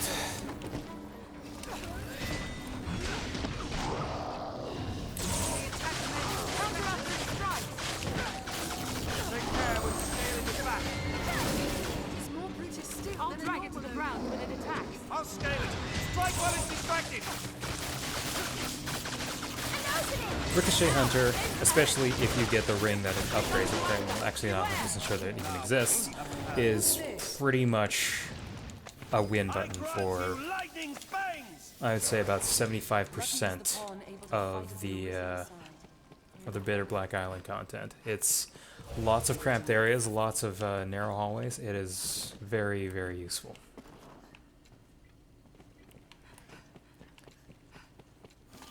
Giant undead, and this time we see an actual siren or banshee again. This time we might actually do something, as opposed to get carried away by a tornado.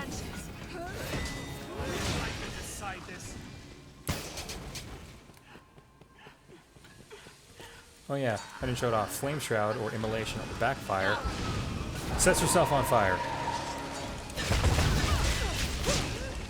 So what you can really do now is you can just go climb on something, give someone a hug, and you'll be damaging them.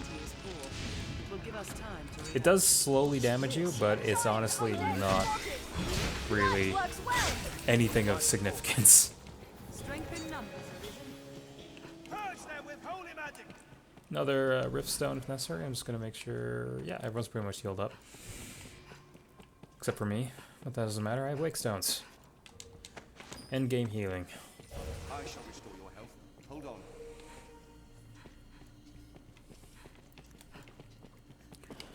on. And, so you see here, there's a, another, dead dragon. Another dead cursed dragon. It's more or less the same as what you see otherwise, but it doesn't have a heart.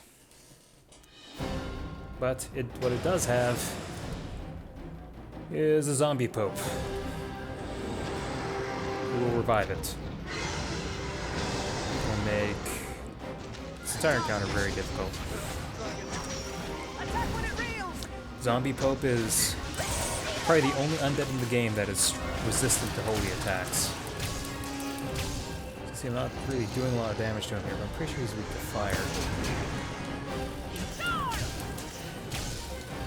Basically, I'm filling him with explosive rivets. See if I can reach out and touch him.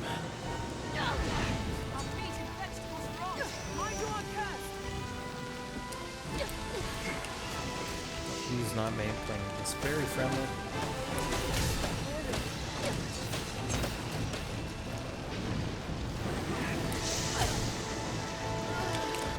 And I just got put to sleep.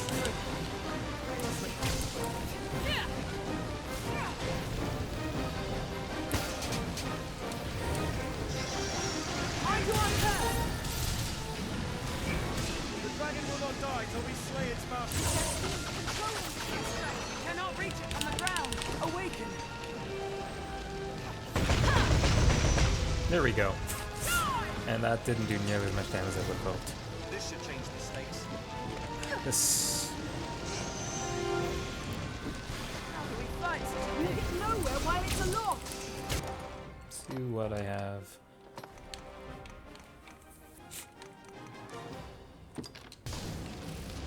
Drill blasts are very useful Tis aloft. if Race you for can its eye. actually connect. Quickly, the heart is unprotected.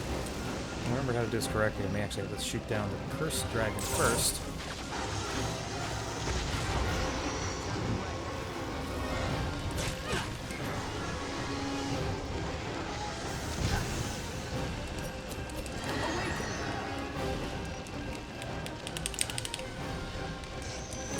Yeah.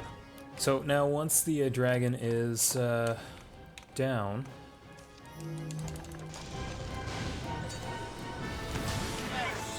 Ghost Probe here will come down to Earth, or hopefully we can actually.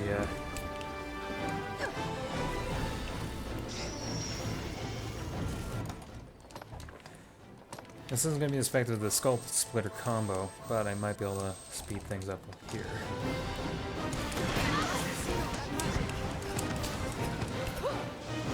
Careful, you won't turn to stone.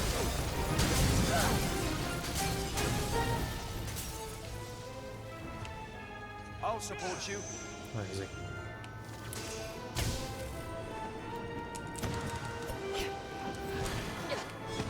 Seal that magic. It is a mighty spellcaster. There we go.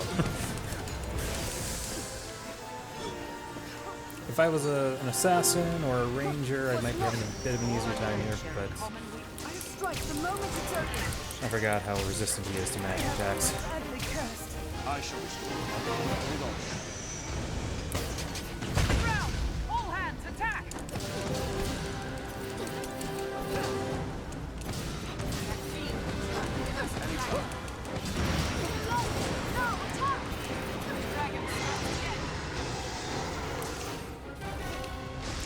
And what he's done here is he has possessed the cursed dragon here,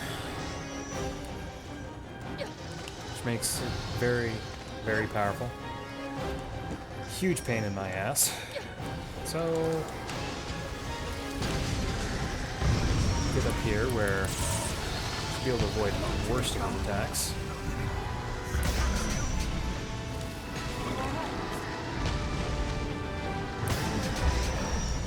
Get a few rivets in him. Oh, that's not good.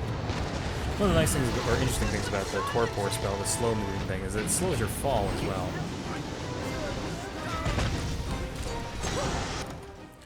Who's turning to stone? Danny DeVito is turning to stone, so let's do something about that.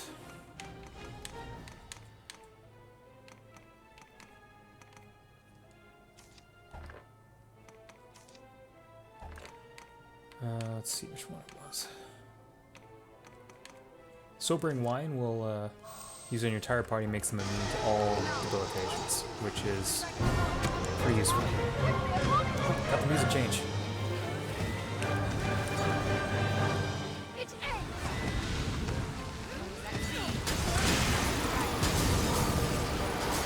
zombie poke is down. I think his official name is like Dragon Priest or something.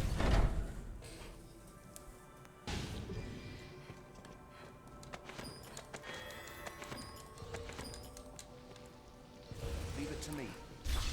Oh, nice. See, that Dragon Forge Blackwing bow is something that happens when you fight dragon enemies, and this counts as fighting a dragon enemy. Some of them, there's a chance, some of them it's a guaranteed thing, but what it does is you turns any equipment you have, your character has equipped, it has a chance of getting Dragon Forged, which means pretty big spike in quality. So now you can see Blackwing bow, which was 3 stars before, is now Dragon Forge. So I go to Barrock, I can rarefy it to a higher level. Too many possessions can be more a hindrance than a help. Let's see here.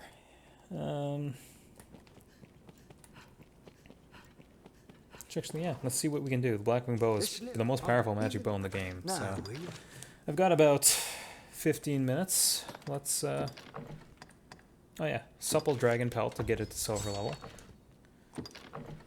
And Daemon's Claw, which is something you get at the very end, so yeah, that's going to be a pretty significant boost to us.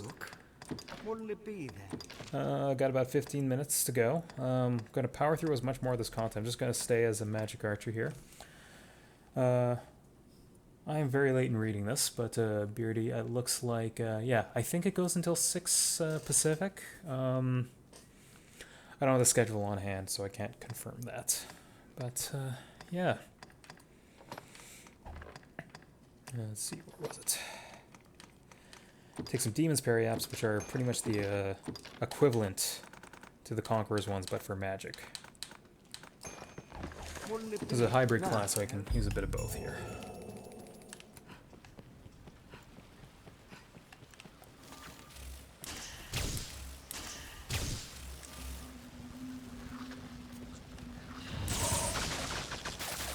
We'll also keep my equipment load light. Forgive now, will you? What'll it be? What'll it be then? Now, will you have no doubt? And I'm just realizing now, at near the end of this 4-hour stream, that I haven't been recording on my end. So hopefully, when this is all said and done, I'll actually have something to show for this. But tread carefully. Yeah. Mark each step well. Wraith, stand ready. I'm gonna kind of just skip through this next couple areas, trying to get to the final boss. But these things are around. Unlit Beacon. This essentially cast does something that you can do as a Mystic Knight. Just create a little sort of sigil around an area that damages enemies as they come through. Yeah. Just powering through. This is something that's always an option, well, almost always an option as well, for a lot of the content in Bitter Black, is that you can just kind of run through it here.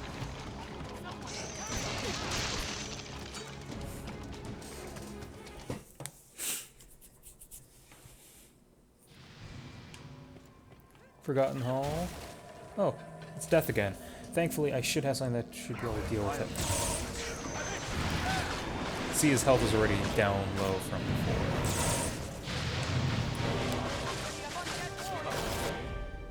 So I'll see if I can get this party started here. This should change the stakes. Hopefully I don't die or get put to sleep. In theory, you should be able to stunlock death here with Ricochet Hunter.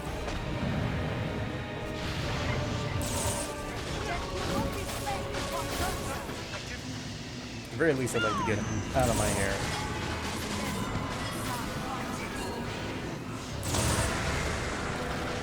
I think he's... Strike with holy light!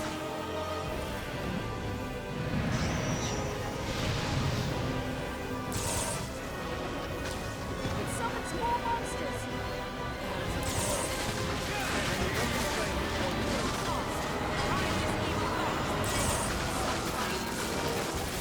See, normally, I have the best magic bow with Conqueror's Periaps going to really boost my magic, so he would normally be going down a lot faster than this, and he's not, and it's kind of weird. Well, he just got out of dodge. So, here we have two of these guys. Some more pawns here, or corrupt pawns. Just do this quickly. If I really wanted to, I could free those Cyclopses and have them pretty much make them angry and let them swing around and deal with the pawns as much as possible.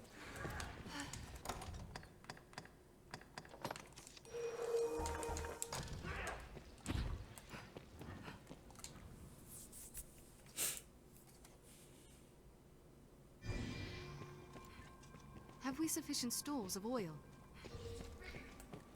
This brings us to the other sort of rest area here. Arisen's Refuge. Doesn't have the item like the other one does, but it does have a resting bench like the other one, so just rest there.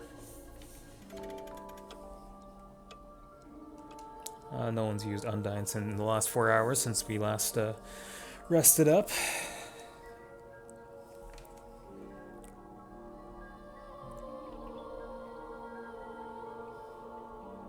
And again, this is probably a bit slower for the actual uploading part because of the What's that? oh, excuse me, because of the streaming right now, but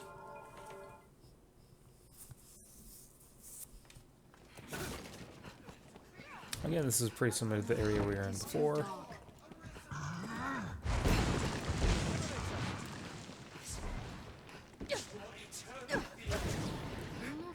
Ambush if we dispel the dark with this. This is a little shortcut.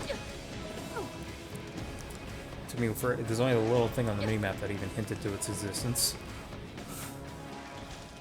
Hey, Death is back. Thanks for lighting up the area. This should change the sense. Using this should help.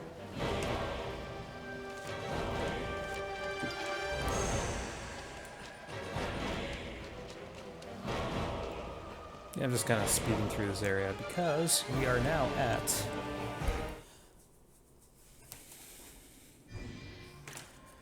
Sparyard of Scant Mercy. Offer your beloved in forfeit, and I shall see your will done. Choose. How am I to choose? This is a No matter my answer, the price is type of death. arena area, Who am I to stand as but it's a bit different in that you have to go through this area, and it's not just a one-off area. This will probably be the last thing I do. I don't know if I'll get to the very end. But this what's going on right now is kind of the plot for the area. This is a ghost armor, or Very ghost armor, something like well. that. If that be your wish, I shall claim my price. I will strike from their rear.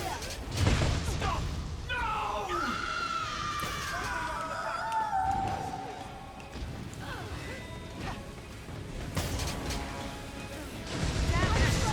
Strike from the rear.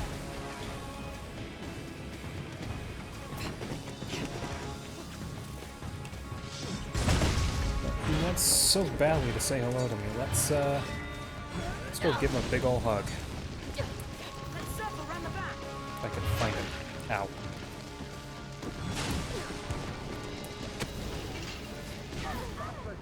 Oh. Guess he didn't appreciate the hug.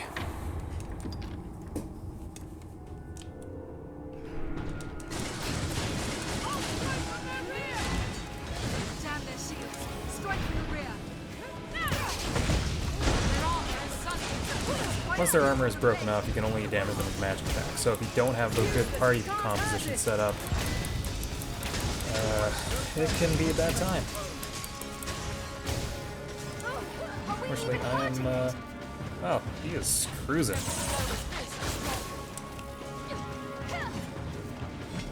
That shield's gonna cause some problems, so, let's have some fun with the ricochets. Be all daredevil in this. Except miss.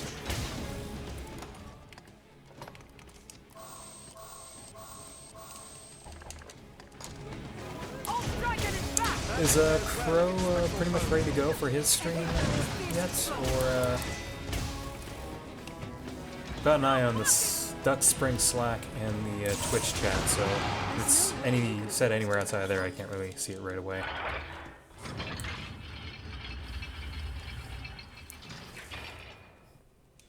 But yeah, that Periapt stack is pretty much the way to deal with most enemies in the game.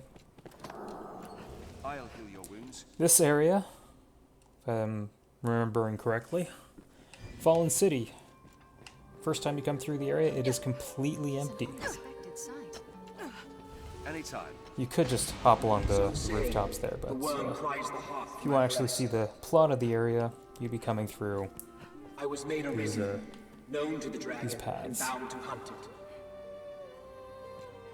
It is a fate I embrace. What use have I for a heart left hollow? In a world without sweet Grete, my mentor, my mother, my beloved. I live only to see the dragon that claimed her slain. I will see its scaly hide stripped from bone by my hands ere I rest. This is unremarkable at a glance. May hold more. I think I may actually take the rooftops. Bearer of the dragon's mark, undying corpse, enjoined to make your will manifest. If my voice reaches you, heed me well. The Arisen, the Seneschal, the whole cursed world, my bones. all is Some but force an illusion. beckons me beyond. I will make for it, though my body fail along the way.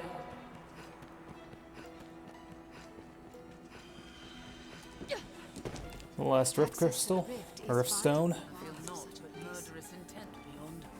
Alright, I got 5 minutes. Can I beat the final boss of the expansion content in 5 minutes? Naught shall remain.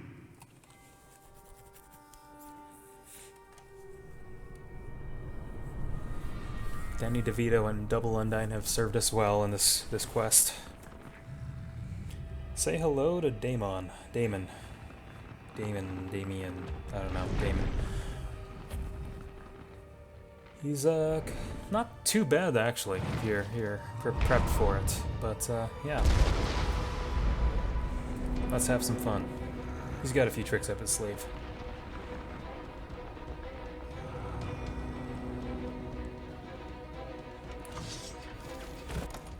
Start by buffing both physical and magic.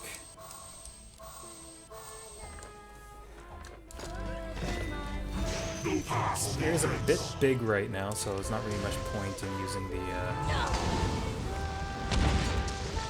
ricochet hunter. But let's go give him a hug. Get on his back right here. He's surprisingly hard for him to get you off.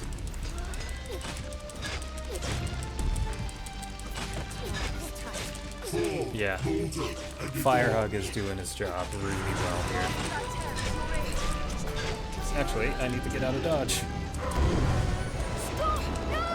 So that's a spell that will permanently drains your stamina, drains your pawn's stamina, and if you let him finish it, it will, it pretty much completely destroys your pawns, like the same thing as when death killed him. So, you have to stagger him, do enough damage. I think there's that wasn't gonna stagger him quickly enough. I was on the wrong side, so I couldn't attack his head.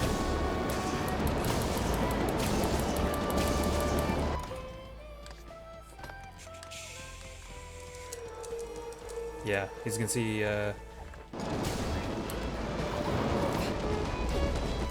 two of the Undynes are gone. Or Undyne's gone, Dang DeVito's gone. I don't know whose Undyne that is. I think that's my Undyne. Whoops. The reason why that one is still around is because she has so much stamina to begin with. That's the right. Undyne's gone.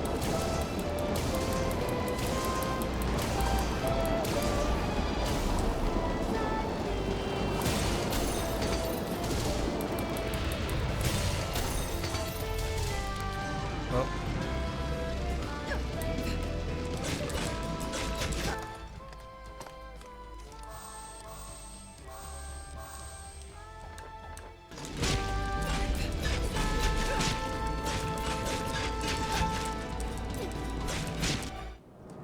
And done.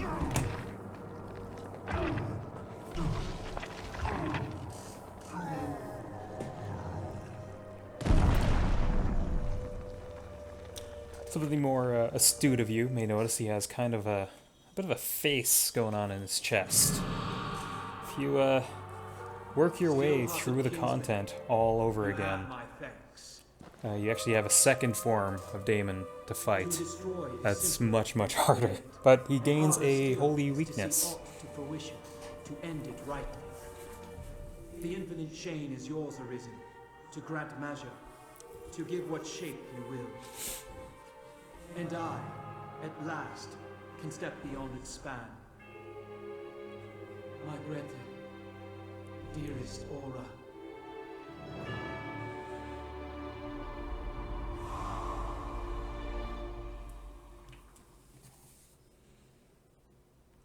And this opens up the path to the exit. For people who are like farming for the high-end content, there's what's called Daemon runs, which are pretty much you speed through pretty much as much of the content as possible to get to the very end, and fight through Daemon, and then go through the end here where there's some guaranteed drops of bitter black stuff. Also, there's some loot strewn about the encounter area here that is useful if you're you aren't able to speed through it or beat him that quick. It's first time through, it's a level 2 stuff, weapon and armor. I think the novelty is optional too. You get a Rift Crystals and a Moonbeam Gem, I think too. But every subsequent playthrough, it's a guaranteed 3 or level 3 armor or weapon.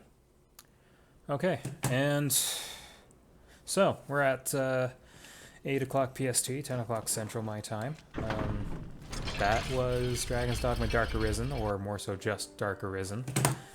Leave you with this sort of last cutscene, which, unless you're familiar with the stuff, strong enough to protect someone. the lore, and I've been following it, it's harder to follow. But I like the story. It goes in. It's some interesting lore and plot stuff with the world of dragons. I mean, on the surface, it's sort of just generic European fantasy, medieval fantasy stuff. But there's some pretty interesting, you know, with the gods in the world. But yeah. Is Crow the next person? I think it's Crow. Crow Apocalyptic. I think he's up next. Is he ready to go? Left to prove, my sweet. For I have known your love, and know it still. Mainly just looking at the DuckSpring Slack in here, and the Twitch chat. But let us find our place together. Yeah.